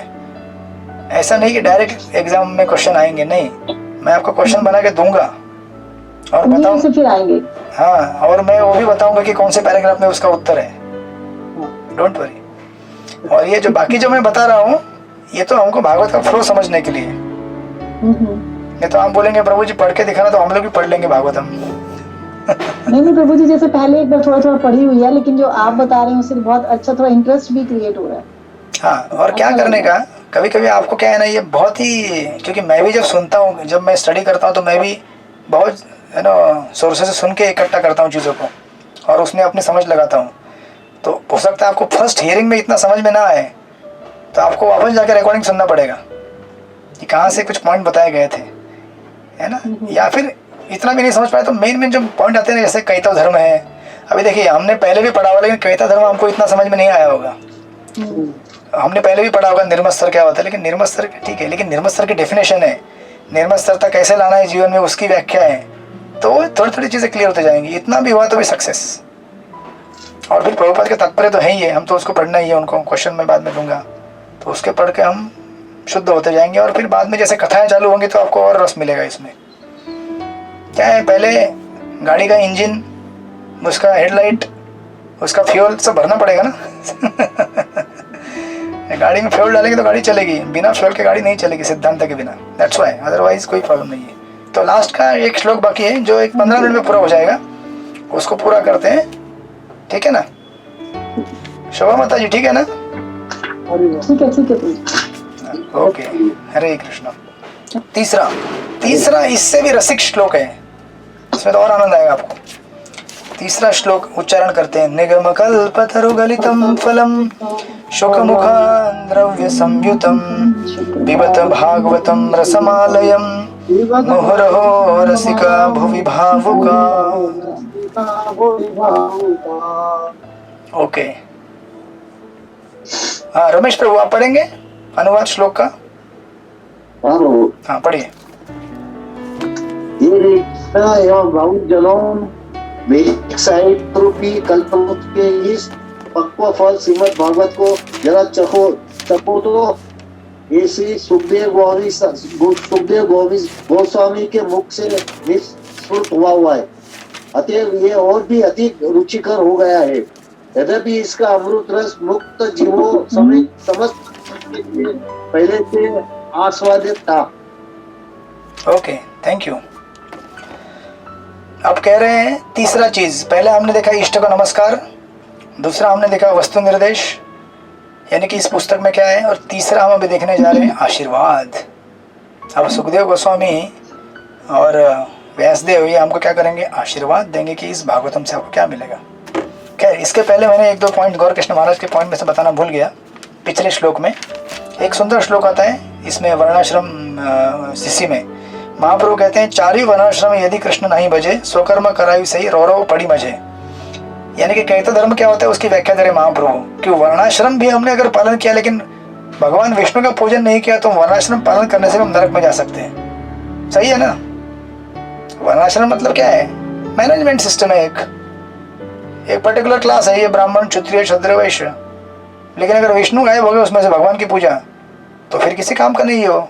यस विभा माता जी, राइट और रॉन्ग? यस प्रभु जी। हाँ, क्योंकि मैनेजमेंट सिस्टम है वो, वर्णाश्रम मतलब, है ना। तो ये महाप्रभु कहते हैं स्वयं। इसलिए हमें ये ध्यान रखना चाहिए हमेशा कि हमारे धर्म अर्थ काम मोक्ष, ये सही में धर्म अर्थ काम मोक्ष की तरह हमें लेके जा रहा है कि नहीं जा रहा है, यू नो। और एक चीज़ गौरकृष्ण महाराज कहते हैं, जो उसमें एक शब्द दिया था ना लास्ट के श्लोक में, कृति भी करके। कृति भी यानी कि पुण्यवान। जो व्यक्ति पुण्यवान रहते हैं उनके हृदय में भगवान आते हैं। पुण्यवान यानी कि जिनके अंदर लालसा है भगवान की कथा सुनने की। क्योंकि ये एक्चुअली क्या है, एक प्रश्न पूछा गया था, महाराज कहते थे क्लास में कि एक प्रश्न पूछा था राधा गोविंद महाराज को किसी ने, कि जो वेदांती रहते हैं, यू नो, बड़े बड़े वेदांती तार्किक, ये सब लोग इतना वेद पढ़ते हैं, इतना उपनिषद पढ़ते हैं, लेकिन उनके अंदर भक्ति बिल्कुल आती नहीं, क्यों नहीं आती है? तो महाराज कहते हैं कि अरे भैया, उसके अंदर बीज कहाँ है भक्ति का? जैसे कहते हैं कि जिस तरह से जमीन कितना भी अच्छा हो, पानी हो, है ना, सब कुछ, लेकिन बीज ही नहीं तो फिर पानी डालने से उसमें पौधा आएगा क्या? नहीं ना आएगा। और भक्ति का बीज किससे आता है? ब्रह्मांड भ्रमित गुण भाग्यवान जीव गुरु कृष्ण प्रसादे पाए भक्ति रता बीज। गुरु और कृष्ण की कृपा से, वैष्णव की कृपा से भक्ति का बीज आता है। और ये वेदांती क्या करते हैं? खाली वेद पढ़ते हैं, शुष्क न्याय करते हैं, तर्क वितर्क करते हैं, उसमें भक्ति कहाँ है? उनका जमीन तो एकदम बढ़िया है, उर्वरक है, बहुत सिंचाई भी कर रहे हैं, पानी भी डाल रहे हैं, लेकिन बीज ही नहीं तो फिर पौधा कैसे आएगा? इसीलिए कभी कभी शास्त्रों को पढ़ने के बाद भी आदमी भक्त नहीं बनता है। क्योंकि शास्त्रों को केवल किसके लिए पढ़ रहा है? वो पंडित बनने के लिए कर रहा है, फिर अलग अलग कारणों के लिए बन रहा है। जैसे मैंने वो भागवत कथा का उदाहरण दिया था, कथा कर करके गला सूख गया, बीड़ी पी लेते हैं अभी। तो ऐसे लोगों को भक्ति कहाँ से आएगी? जमीन बढ़िया है, खाद डाल रहे हैं, पानी डाल रहे हैं, लेकिन बीज ही नहीं है भक्ति का, समथिंग लाइक दैट। तो उसमें बताया गया था। अब ये श्लोक में कह रहे हैं कि हमें क्या करना चाहिए? रस लेना चाहिए। कह रहे हैं सुखदेव गोस्वामी कि अरे भैया, रस मिल रहा है, ये रस पीते रहो, पीते रहो, पीते रहो, कह रहे हैं। अब इसमें दो तीन चीजें इंटरेस्टिंग है। सबसे पहला एक सिद्धांतिक पॉइंट यहाँ पे दिया गया है। देखिए, प्रथम श्लोक जिसमें बतलाया गया था सत्यम परम धीमहि। धीमहि यानी कि ध्यान करो। ये क्या होता है? पैसिव मेडिटेशन है ये। पैसिव मेडिटेशन मतलब उसमें ज़्यादा क्रिया नहीं है, बैठ के केवल परम सत्य के ऊपर ध्यान करो। और वो परम सत्य क्या है वो भी बताया नहीं गया वेदांत सूत्र में। भागवत में तो पहले बता दिया, ओम नमो भगवते वासुदेवाय, लेकिन जो वेदांत में बताते हैं ध्यान करो, अभी वो परम सत्य है क्या? व्यक्ति है, चेतना है, एनर्जी है, क्या है वो? कुछ पता नहीं है। तो भागवतम शुरुआत करता है धीमहि से, और ये तीसरा श्लोक जब आता है, इसमें तीसरे श्लोक में कहना चालू कर दिया पियो। देखिए, पिबती, धीमहि और पिबती में दोनों में समानता है। अब धीमहि मतलब क्या? ध्यान करो, बराबर ना। और पिबती मतलब भागवत का रस पियो। तो भागवत में कौन सा रस है? भक्ति का रस है, बराबर ना। यानी कि भगवान के भक्ति को तुम एक्सपीरियंस करो लाइफ में। और धीमहि का अर्थ भी वही होता है कि भगवान के ऊपर ध्यान करो, लेकिन धीमहि से लेकर पिबती तक ये बहुत बड़ा हमारा सफर है। जैसे सुखदेव गोस्वामी, भागवतम मतलब बेसिकली सुखदेव गोस्वामी की बायोग्राफी है, उनका जीवन चरित्र है। सुखदेव गोस्वामी पहले मुनि थे, ब्रह्मवादी थे, बराबर, ब्रह्म के ऊपर ध्यान करते थे। लेकिन जब उन्होंने अपने पिता के मुख से भागवतम सुनी, इतने गदगद हो गए कि बाद में भागवत के प्रेमी हो गए। वो भागवत का रस पान करने लगे। वो मतलब सुखदेव गोस्वामी जो भागवत के कथाकार हैं, खुद अपने जीवन से कह रहे हैं कि पहले मैं क्या था? धीमहि, बैठे बैठे ध्यान करो, ओम। लेकिन बाद में वो क्या हो गए? हरे कृष्णा कृष्णा कृष्णा हरे हरे, हरे राम राम राम हरे हरे। बाद में वो भगवान के भक्ति का रस लेने लगे, भगवान की भक्ति करने लगे। नवविधा भक्ति, श्रवणम कीर्तनम विष्णु स्मरणम अर्चनम वंदनम दास्यम साख्यम आत्मनिवेदनम। तो ये धीमहि शब्द का शुरुआत वहां से हुआ, लेकिन अंत कहाँ पे हुआ? पिबत में। अब इसमें जो रस बतलाया गया है ना, अब देखिए और एक चीज यहाँ पे सिंथेसाइज हो जाती है। भरत मुनि का नाट्य शास्त्र है जिसमें रसों के बारे में बताया। आपने सुना होगा ना, भरत मुनि ने नाट्य शास्त्र लिखा है जिसमें अलग अलग रसों के बारे में बताया गया है। जैसे आपने अगर कोई थिएटर में जाके मूवी देख रहे हैं या ड्रामा देख रहे हैं, तो उसमें ड्रामा करने वाले लोग इस तरह से एक्टिंग करते हैं कि आपके मन में कुछ रस का भाव उत्पन्न होता है। अरे ये सीन, वाह, ये देख के मजा आता है, वो देख, पूरी तरह एब्जॉर्ब हो जाते हैं उसमें, राइट। तो एक रसशास्त्र है। तो उन्होंने इस रसशास्त्र की तुलना वो जमाने में किससे की थी? धीमहि से की थी। कि इसी तरह से किसी चीज में पूरी तरह से एब्जॉर्ब हो जाना, ध्यान लगाना, उसकी तुलना जो ब्रह्म के ऊपर ध्यान किया जाता है धीमहि, उससे की जाती है। लेकिन फिर बाद में जब भागवत का उदय हुआ तो भागवत ने क्या कहा? अरे भैया, वो जो ध्यान है ना ब्रह्म के ऊपर, केवल पैसिव नहीं है, एक्टिव है ना। ब्रह्मवादी भी उस परम तत्व के ऊपर ध्यान करते हैं और यशोदा मैया भी उस परम तत्व के ऊपर ध्यान करती है। लेकिन कैसे? एक्टिव सेवा करके। भगवान के लिए भोग बनाएगी, भगवान को नहलाएगी, श्रृंगार करेगी, भगवान के कीर्तन गाएगी, हरे कृष्णा कृष्णा कृष्णा हरे हरे, हरे राम राम राम हरे हरे। तो किसमें ज्यादा आनंद है बताइए सत्यभामा माता जी, किसमें ज्यादा आनंद है? हरे कृष्णा। हरे कृष्णा में ज्यादा आनंद है। थक गई माता जी। यस यस यस, कोई बात नहीं, कोई बात नहीं। हाँ यस यस। तो सबसे ज्यादा आनंद कथा कीर्तन करने में है ना, खाली ऐसे बैठ के ध्यान करने में क्या मजा है उसमें। तो भागवतम हमको वेदांत से लेकर है ना भागवत तक का सफर बता रहा है, हमारी जर्नी बता रही है। तो जो पिछले श्लोक में बताया गया था ना, अवरुद्धते, कि भगवान हमारे हृदय में प्रकट होते हैं, वो कैसे प्रकट होते हैं? एक निर्विशेष या फिर एक पैसिव मेडिटेशन के रूप में नहीं, एक्टिव सेवा के रूप में प्रकट होते हैं वो। इसीलिए कहा गया है पिबत भागवतम, पिबत रसमालय। रसमालय मतलब भागवत क्या है? आलय, रस का भंडार है। और अब जैसे पढ़ेंगे कथाएं, है ना, अलग अलग कथाएं आएंगी आपको। प्रहलाद महाराज की कथाएं आएंगी, ध्रुव महाराज की आएंगी, चित्रकेतु महाराज की आएंगी। दशम स्कंद में भगवान अलग अलग रस से भरी हुई है, साख्य, दास्य, वात्सल्य, माधुर्य, अलग अलग रस। शांत भी मिलेगा आपको, जहाँ बीच में फिलोसॉफी आएगी ना, शांत रस है ना। इस तरह से ये यहाँ पे एक व्याख्या है। और इसमें और दो तीन चीजें बताते हैं हमारे आचार्य। एक चीज कहते हैं कि ये जो भागवत है, अभी इसका अगर हमें रस लेना है, हमेशा पीना है। अब बोलते हैं कि हमेशा पियो, हमको आशीर्वाद दे रहे, हम हमेशा पी सकते हैं क्या भागवत का रस? हमेशा भागवतम पढ़ सकते हैं क्या, सुन सकते हैं क्या? नहीं। तो फिर कैसे होगा हमारे जीवन का ये भागवत का श्रवण? और चक्रवर्ती पाद अपने कमेंट्री में कहते हैं कि इस भागवत को आप क्या करो, कंटिन्यूसली पियो। अरे भैया कंटिन्यूसली कैसे? 2 घंटा अभी हो गया तो भी हमारा 1.5 घंटे में हवा टाइट हो गया। इससे ज़्यादा सुन भी नहीं सकते, पढ़ भी नहीं सकते। अभी बुक उठाया, अभी सीधा अगले 2-4 दिन के बाद उठेगा बुक। तो सुखदेव गोस्वामी चक्रवर्ती पाद बोलते हैं कि कोई बात नहीं, ऐसी बात नहीं है, कंटिन्यूसली पियो। मतलब अभी आपके कैपेसिटी के अनुसार पियो, ठीक है? तो आपका कैपेसिटी क्या है? हफ्ते में 2 घंटा, 3 घंटा, 4 घंटा, थोड़ा थोड़ा लेते रहोगे ना, थोड़ा थोड़ा शुद्धिकरण होते जाएगा। और जितना शुद्धिकरण होते जाएगा उतना भागवत पढ़ने का इच्छा होते जाएगा। आपने अनुभव किया है ये? हम लोग कभी भी किसी लोगों से माला करवाते, पहले कितना माला करवाते हैं? डायरेक्ट 16 करवाते हैं क्या? 1 माला, कभी कभी आधा माला भी, 2 माला। फिर जैसे जैसे माला करता है वो व्यक्ति, वो अंदर प्यूरिफिकेशन होते जाता है। जितना प्यूरिफिकेशन होता है, फिर बोलता है मैं अभी आज कल से 4 करूंगा, और प्यूरिफिकेशन होता है, बोलता है कल से मैं 8 करूंगा, फिर धीरे धीरे 16 करूंगा, फिर 16 पे रुक जाता है। लेकिन हमको 16 पे नहीं रुकना है, हमें 16 से आगे बढ़ना है, फिर उसको टाइम लगेगा। बट ये हमारा जर्नी है। उसी तरह से हमारे आचार्य कहते हैं कि अभी हमारे कैपेसिटी के अनुसार लीजिए, और फिर धीरे धीरे धीरे धीरे क्या होगा, जितना आपका शुद्धिकरण होगा उतना भागवत को लेते जाएंगे। और ये भागवत को लेने से क्या होगा, ये भागवत। और दूसरी चीज यहाँ पे कह रहे हैं शुक मुखान द्रव्य संवितम। ये सुखदेव गोस्वामी, ये तोता है सुखदेव गोस्वामी। ये है ना, प्रभुपाद भी परवड़ में कहेंगे कि अगर किसी फल को तोते ने अगर है ना चोंच मारा तो ज्यादा मीठा हो जाता है वो। इसी प्रकार भागवत को सुखदेव गोस्वामी ने स्पर्श करने की वजह से और मीठा हो गया है। और ये पेड़ से एकाएक नहीं गिरा है, इसको गुरु शिष्य परंपरा ने कैच कर करके नीचे लेके आया है। समझो अगर पेड़ के ऊपर कोई फल है, डायरेक्ट नीचे गिर जाएगा तो क्या हो जाएगा, फट जाएगा ना, उसका रस बिखर जाएगा। तो ऐसा नहीं है, हमारी जो ये भागवत का फल जो है ना, वो गुरु परंपरा ह्यूमन लैडर से एक एक करके कैच कर करके हमारे हाथ में आया है सीधे। तो इसलिए एकदम सुरक्षित है, फटा हुआ नहीं है, एकदम परफेक्ट है, सड़ा नहीं है, गला नहीं है, वैसे फ्रेश है। और दूसरी चीज, इसको लेने से क्या होगा, द्रव्य अमृत संवितम। अमृत यानी कि हम अमर हो जाएंगे इस भागवत को लेने से। देखिए 4 प्रकार के लोग होते हैं, मर्त्य, अमर, चिरंजीव और नित्य। मर्त्य मतलब हम सब लोग मरने वाले हैं, अमर मतलब स्वर्ग में जो रहते हैं, है ना, ज्यादा काल के लिए जीते हैं।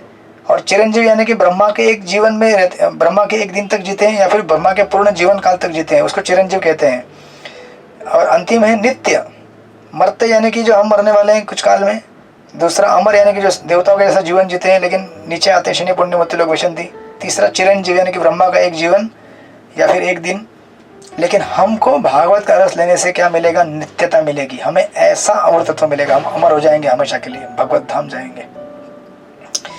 तो इसको आप हमेशा लेते रहिए कहते हैं यहाँ पे भागवत को।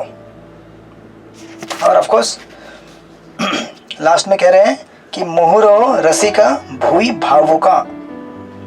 रसिका यानी कि जो रसिक सिद्धांत को जानते हैं, है ना, रसिका रस का पूर्ण ज्ञान रखने वाले। तो इसीलिए मैंने आपको थोड़ा थोड़ा सिद्धांत शुरू में बताया। जितना हमें सिद्धांत पता चलेगा उतना हम उसका स्वाद ले सकते हैं। जैसे फॉर एग्जांपल एक अंतिम उदाहरण देके पूरा करूंगा। जैसे अगर समझो सोमालिया से कोई व्यक्ति आया, सोमालिया कंट्री है इंडिया में, और क्रिकेट मैच चल रहा है और देख रहे हैं, क्या देख रहे हैं? उसके लिए बल्ला नहीं और बैट जो रहती है वो क्या है? एक लकड़ी की डंडी है और जो गेंद बोलेगा एक गोला है। कितने बार ये गोला उठा रहे मार रहे, कुछ मजा नहीं आ रहा देख के। वही गोला यहाँ से उठाते फेंकते हैं और वही गोला मुझे बार बार दिख रहा है, वही बैट लकड़ा, क्योंकि उसको ज्ञान नहीं है क्रिकेट के बारे में। लेकिन जो वहाँ पे स्टेडियम में बैठा अपना भारतीय आदमी वो बोलता है अरे बैट को ऐसे घुमाएगा तो चौका जाता है, ऐसे मारेगा तो छक्का जाता है, बॉल को ऐसे करेगा तो लेग स्पिन होता है, ऐसे करेगा तो ऑफ स्पिन होता है।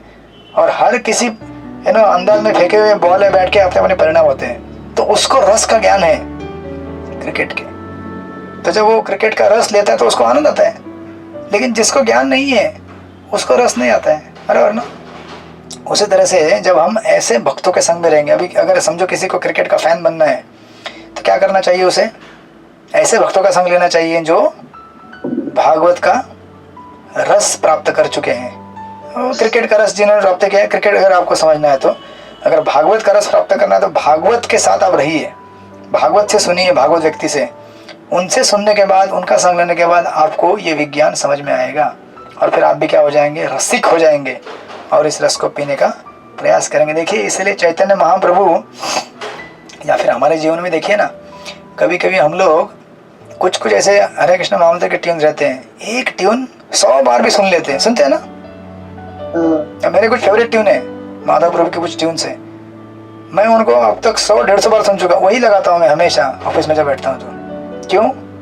क्योंकि उसमें रस मिल रहा है मेरे को, एक रस प्राप्ति की उसमें एक कनेक्शन बन गया है।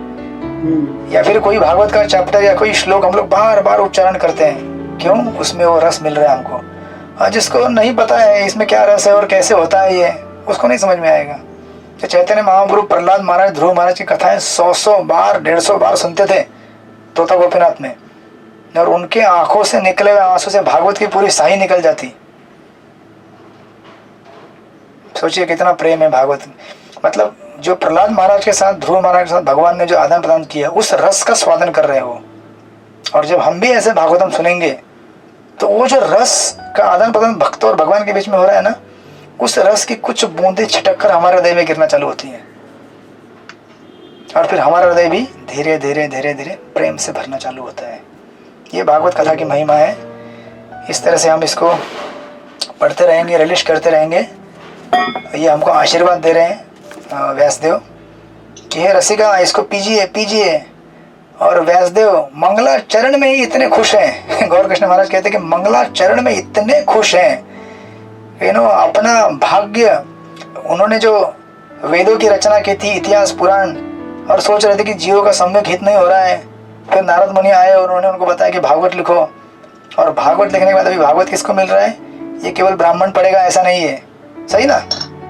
भागवत पुराण है तो उसको केवल वेदांती पढ़ेंगे ऐसा नहीं है, कोई भी पढ़ सकता है और उस रस को प्राप्त कर सकता है। ये सोचकर कि जीवों का अभी हित होने वाला है, सबको कल्याण होने वाला है, सोच के व्यासदेव अपने मंगलाचरण में इतने प्रसन्न हैं। और इस तरह से इस भागवत के 3 पहले सिद्धांतिक श्लोकों की ये व्याख्या है। फिर आगे के क्लास में हम इसके बाकी 2 श्लोक के परपोर्ट्स लेंगे, पॉइंट्स, और आगे चैप्टर को बढ़ाएंगे। हरे कृष्ण। श्रील प्रभुपाद की जय। श्रीमद् भागवत महापुराण की जय। वाञ्छा कल्पतरुभ्यश्च कृपा सिन्धुभ्यः च पतितानां पावनेभ्यो वैष्णवेभ्यो नमो नमः। अनंत कोटि वैष्णव वृंद की जय। हरे कृष्ण। आई होप आप लोगों को मतलब समझ में आ रहा है थोड़ा थोड़ा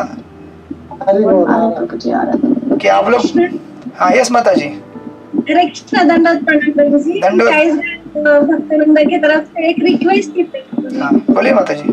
प्रभु जी हमारे यहाँ संडे सत्संग प्रोग्राम शाम को 6:30 बजे रहता है। हाँ। सैटरडे को आप अटेंड कर सकते हैं क्लास। संडे को 6:30 बजे रहता है। और किचन सेवा भी होती है 4 से लेकर 6। अच्छा, कहाँ पे, आप कहाँ से बोल रहे हैं? 40 साल से प्रभु जी हम 3-4 भक्त कहाँ से? दिल्ली से? दिल्ली 40 गाँव। Okay okay okay okay okay okay. तो आप बोल रहे हैं कि सैटरडे को रखने का? सैटरडे को रख सकते क्या? वही रिक्वेस्ट। ठीक है, मैं इसके ऊपर थोड़ा अन्वेषण कर रहा हूँ। मैं पिछली बार भी सोच रहा था कि ऐसा 2 घंटा स्ट्रेट करने के बजाय इसको हफ्ते में 1-1 घंटा करेंगे तो ज्यादा पीसफुल रहेगा, है ना? क्या बोलते हैं आप लोग? नहीं, हाँ चलेगा। क्योंकि सीधा 2 घंटा ज्यादा हेवी हो जाता है। सैटरडे संडे कर सकते हैं। क्या बोलते हैं विवाह गुप्ता माता जी आप? मुझे सैटरडे को टाइमिंग्स क्या रखेंगे फिर आप? नहीं, वो तो शाम को ही रहेगा ऑब्वियसली। वो मतलब दोपहर को नहीं रहेगा, सुबह भी नहीं रहेगा, वो रात को ही रहेगा। सी जनरली कितने बजे प्रभु जी? जनरली वीक डेज में मैं ना क्लासेस लेता तो ऐसे रखता था, शाम को ऐसे ही 7:30 से 8:30 या फिर 8 से 9 ऐसे रखता था। प्रभु जी मैं नहीं कर पाऊंगी, मुझे आपसे बात भी करनी थी वैसे थोड़ा सा पर्सनली। अच्छा, एक बार करूंगी मैं आपसे। अच्छा, तो आप ऐसे बहुत सारे कर लूंगी। अगर आप 3 to 5 कर लेंगे संडे तो वो भी ठीक रहेगा। अच्छा, संडे को ही आप लोगों को जमता है मतलब? हाँ प्रभु जी, संडे को ही रखिए। अच्छा, थोड़ा अर्ली कर सकते हैं प्रभु जी? अच्छा 3 बजे? हाँ जी, 3 to 5 रख लीजिए। आपको चित्र लगा माता जी 3 से 5 जमेगा क्या? हाँ ठीक है प्रभु जी, ठीक। हाँ, मुझे ना कभी कभी ऐसा लगता था कि 2 घंटा ज्यादा होता है, मतलब it's very heavy little bit. Saturday 1 hour and Sunday 1 hour ऐसे कर सकते हैं। सैटरडे को मैं नहीं कर पाऊंगी बिल्कुल भी। अच्छा, और वीकडेज में? वीकडेज में भी प्रभु जी और दूसरे क्लासेस वगैरह भी रहते हैं। हम लोग भी जो क्लासेस देते हैं वो भी रहते हैं, तो इसलिए ये संडे ही ठीक है। अच्छा, वीकडेज में भी क्लासेस रहते हैं शाम के समय। Okay okay okay okay okay. तो संडे को ही आपको जमेगा मतलब ऐसे 3 से 5? 3 to 5 रख लीजिए प्रभु जी, वो फिर भी कंफर्टेबल। 3 to 5 चलेगा, संडे को 3 to 5 चलेगा। ओके, यस चित्रलेखा माता जी। और कौन है 40 गांव से यहाँ पे? अच्छा, भारती। ओके ओके, भारती माता जी। प्रभु जी मैं भी 40 गांव से बोल रही हूँ। ओके प्रभु जी ओके। अगर फेस्टिवल आना तो हमें सेवा के लिए जाना होता है, इसलिए अच्छा। हम बोल रहे थे कि अगर सैटरडे को होगा तो अच्छा होगा। लेकिन 3 से 5 जमेगा ना आपको? अगर सेवा होती है तो हमें जल्दी जाना पड़ता है प्रभु जी। अच्छा, कितने बजे जाते हैं सेवा के लिए? 3 साढ़े 3 फेस्टिवल जब फेस्टिवल होता है तभी प्रभु जी। अच्छा, फेस्टिवल होता तभी ना, जैसे अभी नरसिंह चतुर्दशी आ गई तो फेस्टिवल नहीं होता है ना, एवरी संडे तो नहीं होता फेस्टिवल तो कभी कभी होता है ना प्रभु। तो ऐसे रोज संडे, हर संडे को नहीं ना, फेस्टिवल के दिन में ना खाली? यस चित्रलेखा माता जी। ठीक है प्रभु जी, 3 to 4 की कोशिश या फिर ऐसा हो सकता है, ठीक है मैं थोड़ा निकालता हूँ कुछ। यस, अच्छा संडे को अगर मॉर्निंग को करेंगे तो? नहीं, मॉर्निंग टेम्पल में जाते हैं आप लोग? क्लासेस रहते हैं ना प्रभु जी, मंदिर में भी भागवतम की क्लास रहते हैं और बाकी भी घरों में भी हम लोग जो क्लासेस लेते हैं वो भी रहते हैं संडे मॉर्निंग में। Okay okay okay okay. और संडे एकदम इवनिंग को? नहीं तभी भी नहीं। संडे इवनिंग तो सत्संग प्रोग्राम है हमारे यहाँ। अच्छा, हर संडे को ना? हर संडे 6 to 8। अच्छा ठीक है, चलिए हम लोग डिस्कस करते हैं बाद में, फिर देखते हैं कैसे होगा। अभी फिलहाल के लिए संडे को 3 से 5 रख देते हैं, फिर ठीक है। आप प्रभु जी को बैठे रहे। हाँ यस रमेश प्रभु। ओके। हाँ 3 से 5 बैठा रहे प्रभु संडे को। हाँ ठीक है ठीक है। Okay okay okay. Hare Krishna. Hare Krishna बोलता है थोड़ा। या आप लोग जानकीनाथ प्रभु के ग्रुप से है ना? प्रभु जी के। अच्छा अच्छा, वो विक्की प्रभु जी को जानते हैं आप लोग? हाँ हाँ विक्की प्रभु जी जानते हैं ना दुनिया के। अच्छा अच्छा अच्छा। ठीक है, मैं उनसे बात करता हूँ एक बार। मैं कह दूंगा कि आप लोगों को सेवा से निवृत्त कर दें कुछ समय के लिए। कुछ समय के लिए भागवत का अध्ययन कीजिए, उसके बाद में सेवा ही सेवा है ना। और फेस्टिवल तो एक महीने में कभी एक आध बार आता होगा ना, हमेशा तो नहीं आता है ना। कभी कभी बहुत नहीं रहते तो फिर जाना पड़ता है सेवा के लिए 4-4:30 बजे। अच्छा अच्छा, ठीक है, मैं उनसे एक बार बात करता हूँ ना। ओके, हरे कृष्ण। ओके, हरे कृष्ण। हरे कृष्ण। मिलते हैं फिर। हरे कृष्ण प्रभु जी, दंडवत प्रणाम। हरे कृष्ण प्रभु जी, दंडवत प्रणाम।